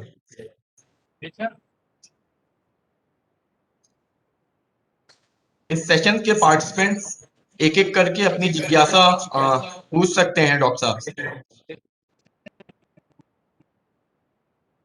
हेलो हेलो, हाँ जी बताइए। मैं पीएन सिन्हा बोल रहा हूँ, एमी कोचिंग की वो ग्रुप कोच है। जी जी जी सर आवाज जा रहा है? Hello sir. हाँ बताइए, पूछिए। सर मेरा कोविड में प्रॉब्लम ये था सर, मेरा सब टेस्ट नहीं मिलता था, टेस्ट भी नहीं मिलता था, तो हमें तो 17 दिन का पीटीएम को मिल गया है, एंटीजन भी नेगेटिव आया, आरटीपीसीआर भी नेगेटिव आया है ये। लेकिन अभी पूरा अभी खाने का भी पूरा सारी आइटम का भी थोड़ा सा टेस्ट थोड़ा नहीं मिल पा रहा है। पेट साफ ना होने की समस्या कोविड रोगियों में बहुत आ रही है, क्योंकि कोविड लिवर को भी अफेक्ट करता है। दूसरी बात यह है कि जो दवाइयां हम लोग देते हैं वो सब लिवर से ही मेटाबोलाइज होकर के निकलती हैं, तो लिवर थोड़ा वीक पड़ जाता है। लिवर के वीक पड़ने से आपकी पाचन क्रिया थोड़ी सी सुस्त हो जाती है, और अक्सर यह देखा गया है कि कोविड हो जाने के पश्चात कब्जियत की शिकायत या पेट में हल्के दर्द की शिकायत रहती है, जो समय के साथ धीरे धीरे निकल जाती है। ज्यादा परेशानी अगर हो तो आप कोई प्रीबायोटिक या प्रोबायोटिक कैप्सूल आते हैं वो ले सकते हैं, और कुछ नहीं तो दही लीजिए। दही से बढ़िया प्रीबायोटिक और प्रोबायोटिक खाने में नहीं है। ये चीजें देखी जा रही हैं कि पेट में कुछ ना कुछ परेशानी रह रही है। Thank you. तो कोरोना के लिए हो हाँ जी पूछिए।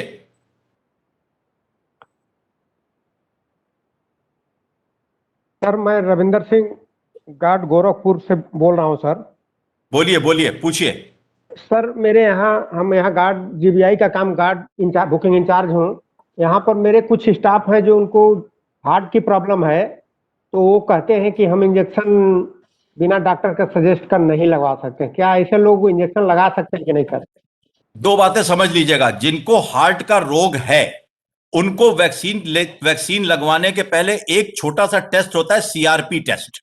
वो 100 रुपए का मार्केट में होता है। सीआरपी टेस्ट करा लें। अगर सीआरपी टेस्ट उनका नेगेटिव है तो वो वैक्सीन लगवा लें। और अगर सीआरपी टेस्ट किन्हीं कारणों से पॉजिटिव आ रहा है तो फिर अपने हार्ट के डॉक्टर का इलाज कर रहे डॉक्टर से पूछ के ही लगवाएं, क्योंकि वैक्सीन लगने के बाद इन्फ्लेमेशन बढ़ता है और अगर सीआरपी आपका पहले से बढ़ा हुआ है तो ऐसे में परेशानियां देखी गई हैं। इसलिए खासकर हृदय के रोगियों के लिए सीआरपी टेस्ट कराने के पश्चात ही वैक्सीन लगवाने की बात कही जाती है। और अगर सीआरपी टेस्ट ज्यादा बढ़ा हुआ है, 6 के ऊपर आ रहा है, तो आप अपने हार्ट के डॉक्टर से कंसल्ट करके ही लगवाएं, वरना कभी कभी कुछ परेशानियां देखी गई हैं कि दिक्कत बढ़ गई है।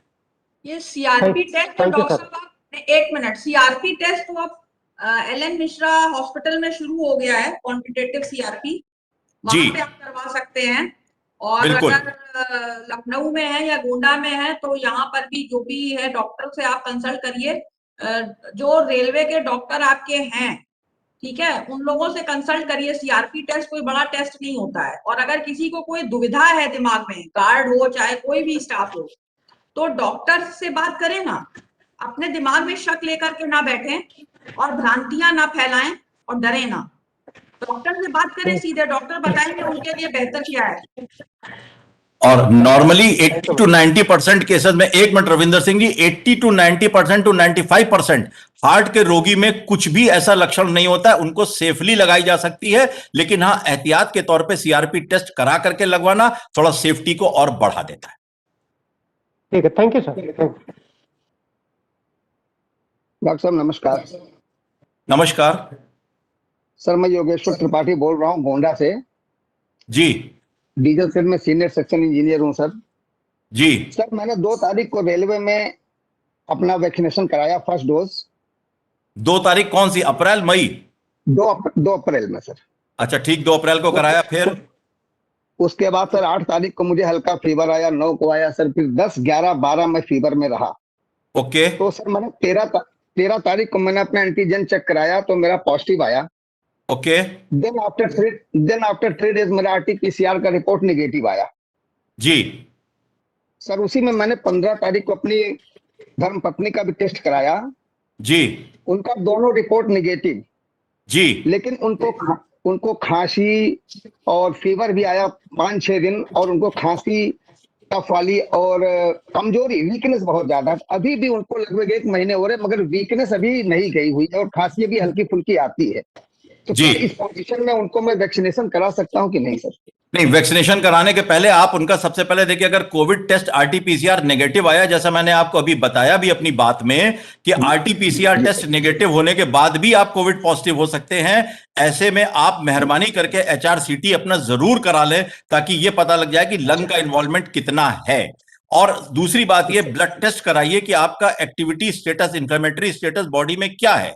अगर इंफ्लेमेटरी मार्कर्स बढ़े हुए हैं तो आप अभी कोविड वैक्सीनेशन नहीं करा सकते।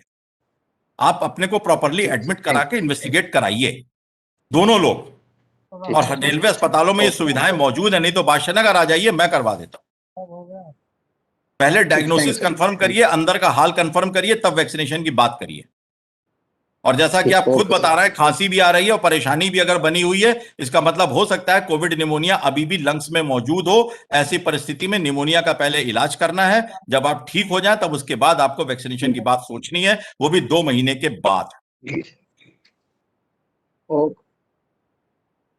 Okay sir, thanks. डॉक्टर साहब नमस्कार। नमस्कार सर, मैं एसपी सिंह गोरखपुर से बोल रहा हूँ। डॉक्टर साहब बताइए। ये 28 अप्रैल को फर्स्ट डोज ले चुका हूँ सर। जी। सॉरी 13 अप्रैल जी। और सेकेंड डोज 28 मई को दिया है जी। 28 मई तो अभी आई भी नहीं। 28 मई तो आई भी नहीं। नया जो गाइडलाइन आया है 12 से 16 हफ्ते जी, तो ये तो 42 दिन ही 45 दिन हो रहा है 28 तक। तो क्या नए गाइडलाइन के अनुसार लगवावें कि इसी में लगवावें? नहीं, आपको कोविशील्ड लगी कि कोवैक्सीन लगी है? कोविशील्ड। कोविशील्ड के लिए अब आपको 12 से 18 वाला फॉलो करना है। मतलब 28 में ना लगवावें हम? ना, बिल्कुल नहीं, बिल्कुल नहीं। अच्छा, दूसरा एक रिक्वेस्ट है सर, मैम से भी रिक्वेस्ट है कि वैक्सीनेशन ट्रेन जो है वो गोंडा से गोरखपुर मेन लाइन में भी चलवाने की कृपा करें, क्योंकि काफी स्टाफ अभी वैक्सीनेशन से अभी बचे हुए हैं। वैक्सीनेशन तो हम लोग बोल भी रहे हैं, लेकिन वैक्सीन नहीं मिल पा रही है, ठीक है।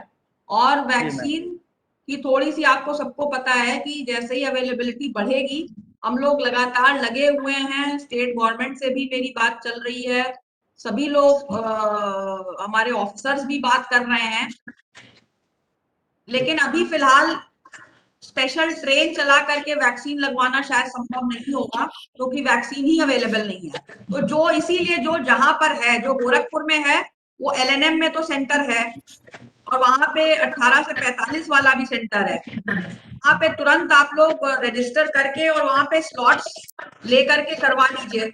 जो लोग लखनऊ या गोंडा में हैं, वो लोग यहाँ पे वैक्सीन लगवा सकते हैं। जो लोग यहाँ पर नहीं हैं, अगर यहाँ आ जाते हैं, उनकी लग जाएगी, कोई दिक्कत नहीं है। हमारे डिवीजन का कोई स्टाफ मान लीजिए ऑन ड्यूटी आ रहा है, या कोई लोको पायलट है, कोई टीटी है, ड्यूटी पे आया, अगर वो एक दिन ऑफ करके यहाँ पे लगवाना चाह रहा है, यहाँ लगवा ले, that is also an option, कोई दिक्कत नहीं है, ठीक है। लेकिन अभी अवेलेबिलिटी वैक्सीन की नहीं है, इसलिए थोड़ी सी दिक्कत है। जैसे ही अवेलेबिलिटी बढ़ती है तो हम लोग और भी ऑप्शन करेंगे, ठीक है। या फिर अदर दैन रेलवे अगर कोई सेंटर से जहाँ पे लगवा सकते हैं तो वहां करवाएं। बस एहतियात यही बरतना है कि जहाँ बहुत ज्यादा भीड़ भाड़ वाली जगह है, उनमें प्रिकॉशंस लेकर के जाएं, क्योंकि वहां संक्रमण होने का भी थोड़ा सा डर रहता है। मैम, बस्ती में भी एक छोटा सा हॉस्पिटल है हमारा, लेकिन वहां नहीं लग रहा है। ऑथराइज तो नहीं होगा ना, ऑथराइज एसपी ये बात तो समझिए ना, स्टेट गवर्नमेंट सेंटर ऑथराइज करता है, वहां पे वैक्सीनेशन हो सकता है। जैसे बादशाह नगर भी नहीं था पहले, गोंडा भी नहीं था, उनको हम लोगों ने करवाया। अभी 18 to 45 के लिए गोंडा और बादशाह नगर दोनों ऑथराइज नहीं है। हम लोग लगे हुए हैं कि ये 18 to 45 के लिए भी ऑथराइज हो जाए, लेकिन क्योंकि स्टेट गवर्नमेंट अभी ऑथराइज तभी करेगा जब उनके पास वैक्सीन की अवेलेबिलिटी होगी। सेंटर खोलने से तो कोई फायदा नहीं है, तो हम लोग लगे हुए हैं। और डॉक्टर साहब आप ये देख लीजिए, बस्ती में अगर अगर हो सकता है तो हम लोग शुरू करवा दें। मैम एक चीज मैं ऐड करना चाहूंगा। मैम अंबर बोल रहा हूँ, एसपी सिंह सर बस्ती में तो जो जिला के जो कोविन ऐप पे जो आपके सेंटर्स है ना, सब जगह 45 प्लस अवेलेबल है। जो बचे हुए हैं उनको जल्दी रजिस्टर करा लें। वहाँ स्लॉट नहीं मिल रहा है सर। नहीं बिल्कुल स्लॉट खाली है भाई। आप हमसे अलग से बात करिएगा। लखनऊ और गोरखपुर के अलावा हमारे मंडल में कोई ऐसा जिला नहीं है जहाँ स्लॉट की परेशानी। 45 प्लस में अगर किसी स्टाफ को या किसी सुपरवाइजर को ऐसी दिक्कत आ रही है तो काइंडली जो है अपने ब्रांच ऑफिसर से बात कर ले, ठीक है। दिक्कत है तो वो सॉर्ट आउट करवा देंगे लोकल डिस्ट्रिक्ट एडमिनिस्ट्रेशन के साथ। अगर फिर भी नहीं आती है तो बताएं, हम लोग कर रहे हैं, वैसे लगे हुए हैं, ठीक है ना। बट मेरी नॉलेज में जो है वो except for Lucknow and maybe to some extent Gonda, इन दोनों की जगह और जगहों पर उतनी दिक्कत है नहीं। लेकिन फिर भी अगर दिक्कत कोई है कहीं पे तो अपने ब्रांच ऑफिसर को काइंडली बता दें, तो हम लोग को भी कुछ और करना है तो हम लोग उसी हिसाब से करेंगे। डॉक्टर साहब नमस्कार। नमस्कार। हेलो गोरखपुरी सर, बताइए, आवाज आपकी थोड़ी ब्रेक होके आ रही है। हेलो सर, मैं पिडवाई गोरखपुरी हूँ। मैं 13 तारीख को फर्स्ट डोज वैक्सीनेशन कराया था। किस तारीख को? सर हेलो, तो मैंने आप रोज लिया था। PWI कोविशील्ड का मैंने 13 लिया था। 13 को मैंने लिया था फर्स्ट डोज सर। सर नहीं, आपकी आवाज बहुत ब्रेक हो गई, आपका मीनिंग निकल नहीं पा रहा आपकी बात का। थोड़ा सा नेटवर्क की शायद प्रॉब्लम हो सकती है। मैं 13 जी सर, ऑफिस में नेटवर्क प्रॉब्लम है। 13 तारीख को मैंने कोविशील्ड लिया था, 13 मई को सर। ओके, 13 मई माने यानी परसों सर। और आज मेरा प्लेटलेट्स 1,04,000 आया है सर। हाँ, क्या दिक्कत हो सकती है मुझे? कोई दिक्कत नहीं हो सकती। 1,04,000 में कोई दिक्कत नहीं है। प्लेटलेट काउंट नॉर्मल है, ये परेशान मत होइए, कुछ नहीं है। हाँ, और वही टेस्ट कराया था सर, तो आज ही रिपोर्ट आई। नहीं, आपने कराया क्यों? टेस्ट कराया क्यों आपने? और टेस्ट सर किन लोगों ने सजेशन किया है कि अपना प्लेटलेट चेक करा ली, थोड़ी कमजोरी नहीं, महसूस हो रही थी बहुत ज्यादा। नहीं, कमजोरी महसूस होने के लिए टेस्ट कराने की जरूरत नहीं थी और आपको कराना भी नहीं चाहिए। और 1,04,000 बिल्कुल ठीक काउंट है, आप निश्चिंत रहें, परेशान मत हो, बिल्कुल ठीक है। इसका वैक्सीन से कोई लेना देना नहीं है और आपको ये इसमें कोई ऐसी समस्या भी नहीं है, निश्चिंत रहें। जी सर, धन्यवाद सर, नमस्कार सर। जिन लोगों की जानकारी स्वयं की नहीं है उनसे ज्ञान लेना बंद कर दें आप लोग कृपया। इसीलिए ये जो सेशन रखा गया है कि आप लोगों को सेंसिटाइज करने के लिए है कि जो जानकार डॉक्टर है उसी से बात करें, क्योंकि शक का इलाज तो हकीक लुकमान के पास भी नहीं था कहा जाता है। तो इसीलिए आप लोग शक अपने दिमाग से निकालें और जो भी डाउट है टेली कंसल्टेशन के नंबर्स आपके पास है, आप डॉक्टर से बात करें, यहाँ वहां लोगों से जो है बातें मत करें, क्योंकि उसी से जो है ये भ्रांतियां फैल रही हैं और गड़बड़ हो रहा है। अब आपका जो डॉक्टर साहब ने आपको बताई दिया तो ये और भी लोग इस बात पर ध्यान दें जरा। Thank you so much sir, आपने बहुत ही विस्तृत रूप से इन सभी महत्वपूर्ण जानकारियों पर प्रकाश डाला और मुझे पूरा विश्वास है कि जितने भी पार्टिसिपेंट्स हैं वो सभी लाभान्वित होंगे और आगे भी इस इंफॉर्मेशन को स्प्रेड आउट करेंगे। अब मैं यादव जी से रिक्वेस्ट करूंगा कि जो एक्सपर्ट्स के वीडियोस हैं वो प्लीज जो है प्ले आउट कर दें।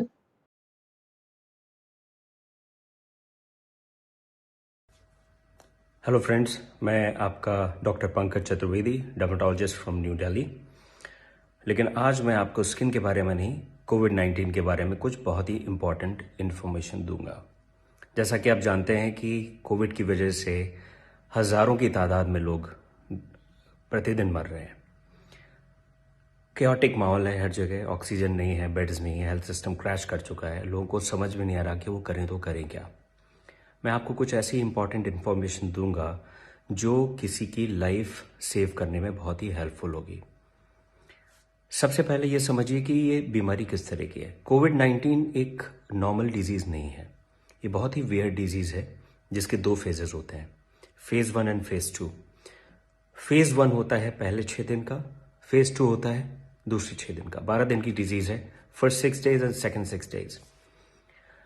आपके लिए ये बहुत ही इम्पॉर्टेंट है जानना कि जो कोविड में मोर्टेलिटीज़ हैं, जो लोगों की डेथ्स हो रही हैं, लोग वेंटिलेटर पे जा रहे हैं और जिनको ऑक्सीजन की ज़रूरत पड़ रही है, वो फर्स्ट 6 डेज में नहीं पड़ती, वो सेकेंड 6 डेज में पड़ती है। This Covid is dangerous in the second phase, not in the first one. तो अगर आप टाइमली आइडेंटिफाई कर लें कि आपका ये जो सेकेंड फेज है कब शुरू हो रहा है और टाइमली अगर आप ट्रीटमेंट शुरू कर दें तो आप उस ऑक्सीजन वाले फेज में जाने से बच सकते हैं। तो सबसे पहले जिस दिन आपके सिम्टम्स शुरू होते हैं कोविड के, fever, body ache, diarrhoea, loss of smell, loss of taste, या जिस दिन आपकी रिपोर्ट पॉजिटिव आती है, दैट इज डे 1, तो फर्स्ट 5 डेज आप नॉर्मल मेडिसिन लेंगे, doxycycline, azithromycin, ivermectin, vitamin C, zinc, Fabiflu. इसमें अपनी डाइट पे फोकस करें, हाइड्रेट करें और रेस्ट करें। इसमें आपको पैनिक होने की ज़रूरत नहीं है। आपको केयरफुल रहना है जिस दिन आपका 6th डे है और 7th डे है। 6th एंड 7th डे से आप केयरफुल हो जाएंगे और अगले 1 हफ्ते तक you will be very very careful, because इसी फेज में कॉम्प्लिकेशंस बिल्डअप होते हैं और इसी फेज में लोगों की डेथ्स होती है। 6th डे आप एक CT स्कैन कराएंगे चेस्ट का और एक टेस्ट आप कराएंगे इन्फ्लेमेटरी मार्कर्स का, जिसमें CRP सबसे इंपॉर्टेंट है। कुछ और भी टेस्ट हैं जैसे D-डाइमर और इंटरल्यूकिन 6, अगर करा लें तो बेटर है, और कंप्लीट ब्लड काउंट। अब इनका रोल क्या है? इनका रोल ये है कि अगर 6ठे दिन आपका CT स्कैन माइल्ड है तो इसका मतलब ये है कि आपकी जो डिजीज़ है वो आपको ज़्यादा ट्रबल करने वाली नहीं है। अगर आपका CRP लेवल बहुत माइल्ड है, नॉर्मल है या रेज्ड ज़्यादा नहीं है, इसका मतलब ये कि आपकी बॉडी में जो इन्फ्लेमेशन बिल्डअप हो रहा है वो ज़्यादा नहीं बिल्डअप हुआ है और आपको पैनिक होने की ज़रूरत नहीं है। Of course you have to be careful, but panic mode में जाने की ज़रूरत नहीं है। लेकिन अगर आपका CT स्कैन शो कर रहा है कि आपके चेस्ट में लंग इन्वॉल्वमेंट मॉडरेट है या सिवियर है और आपका CRP लेवल भी बढ़ा हुआ है, that means you will be in trouble after few days. इसलिए आपको बहुत ही केयरफुल रहना है। अगर ये लेवल्स आपके मॉडरेट टू सीवियर आते हैं, CRP का लेवल बढ़ा हुआ आता है, तो immediately you will consult a physician and from 6th or 7th day you will start your steroids and blood thinners. ये दो चीज़ें हैं जो पेशेंट की जान बचाती हैं अगर टाइमली आप स्टेरॉइड शुरू करें और टाइमली ब्लड थिनर शुरू करें। लेकिन इसका मतलब ये नहीं कि आप अपने आप को सेल्फ मेडिकेट करें, क्योंकि अगर स्टेरॉइड्स आपने फर्स्ट फेज में ले लिए, क्योंकि आजकल सोशल मीडिया पे और व्हाट्सएप यूनिवर्सिटी में बहुत सारे लोग ज्ञान देते हैं कि हाँ स्टेरॉइड्स बड़े यूज़फुल हैं, और जैसे ही पेशेंट्स की रिपोर्ट आती है डे 1 से वो स्टेरॉइड शुरू कर देते हैं। That is bad.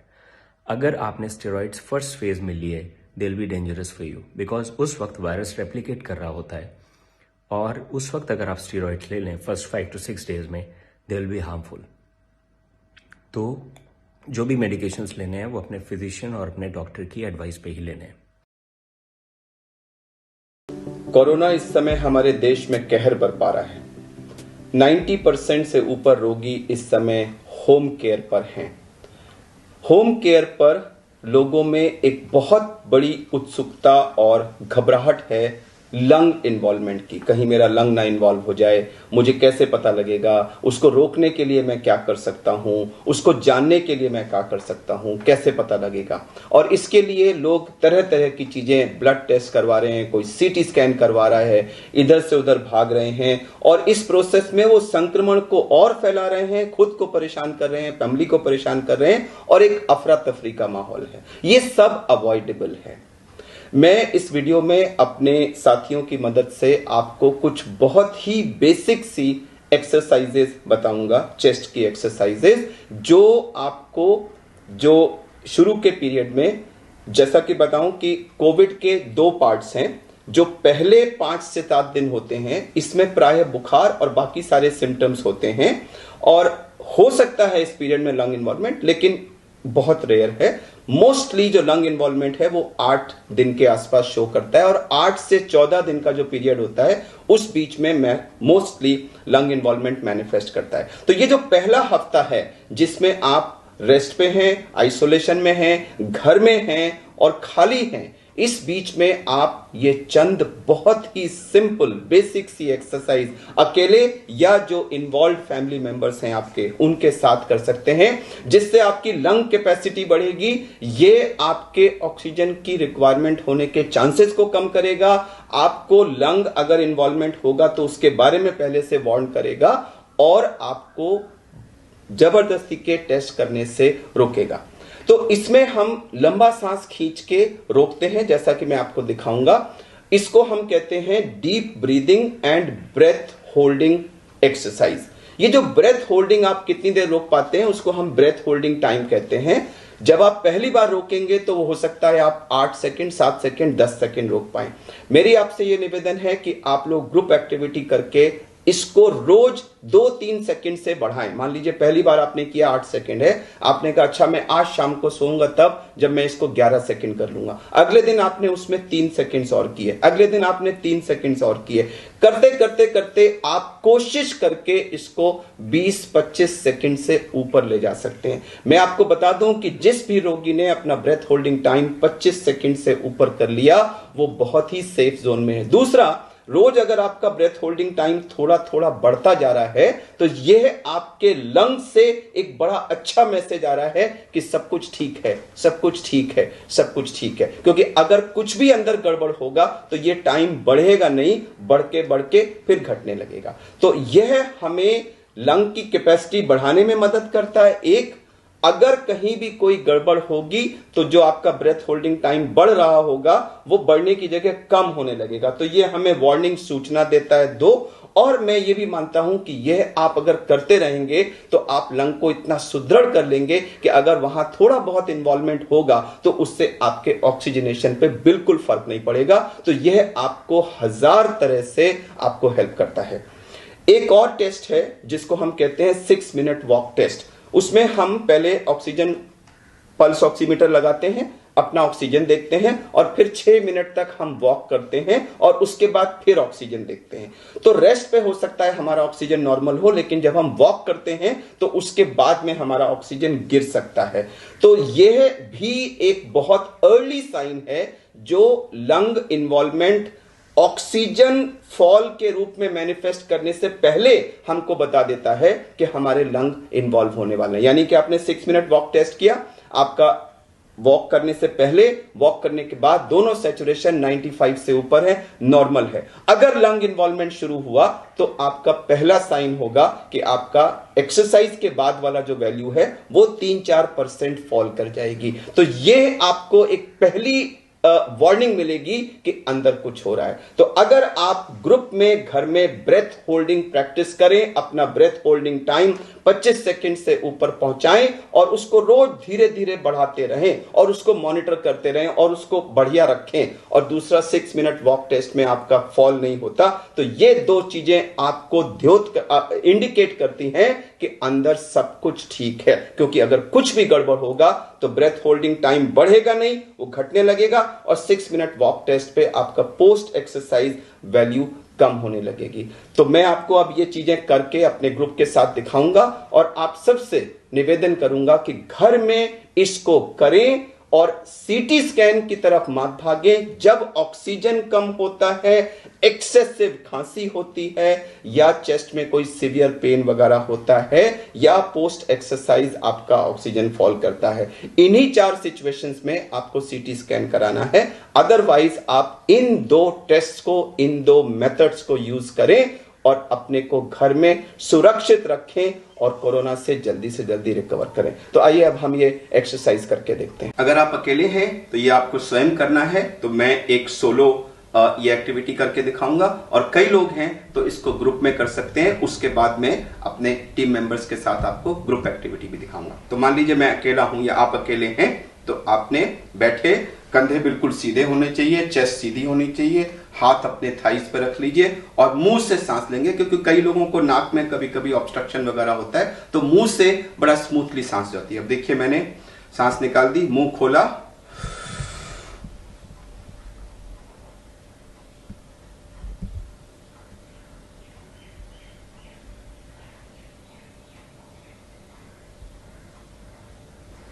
तो मैंने मुंह खोल के गहरी सांस खींची थी और पूरी खींचते चला गया था और खींच करके उसको रोक लिया था। मैंने जल्दी छोड़ दिया, मैं तो 35 सेकंड तक रोक सकता हूं, जल्दी छोड़ा मैंने, लेकिन आप उसको जितना रोक सकते हैं उसको रोकिए।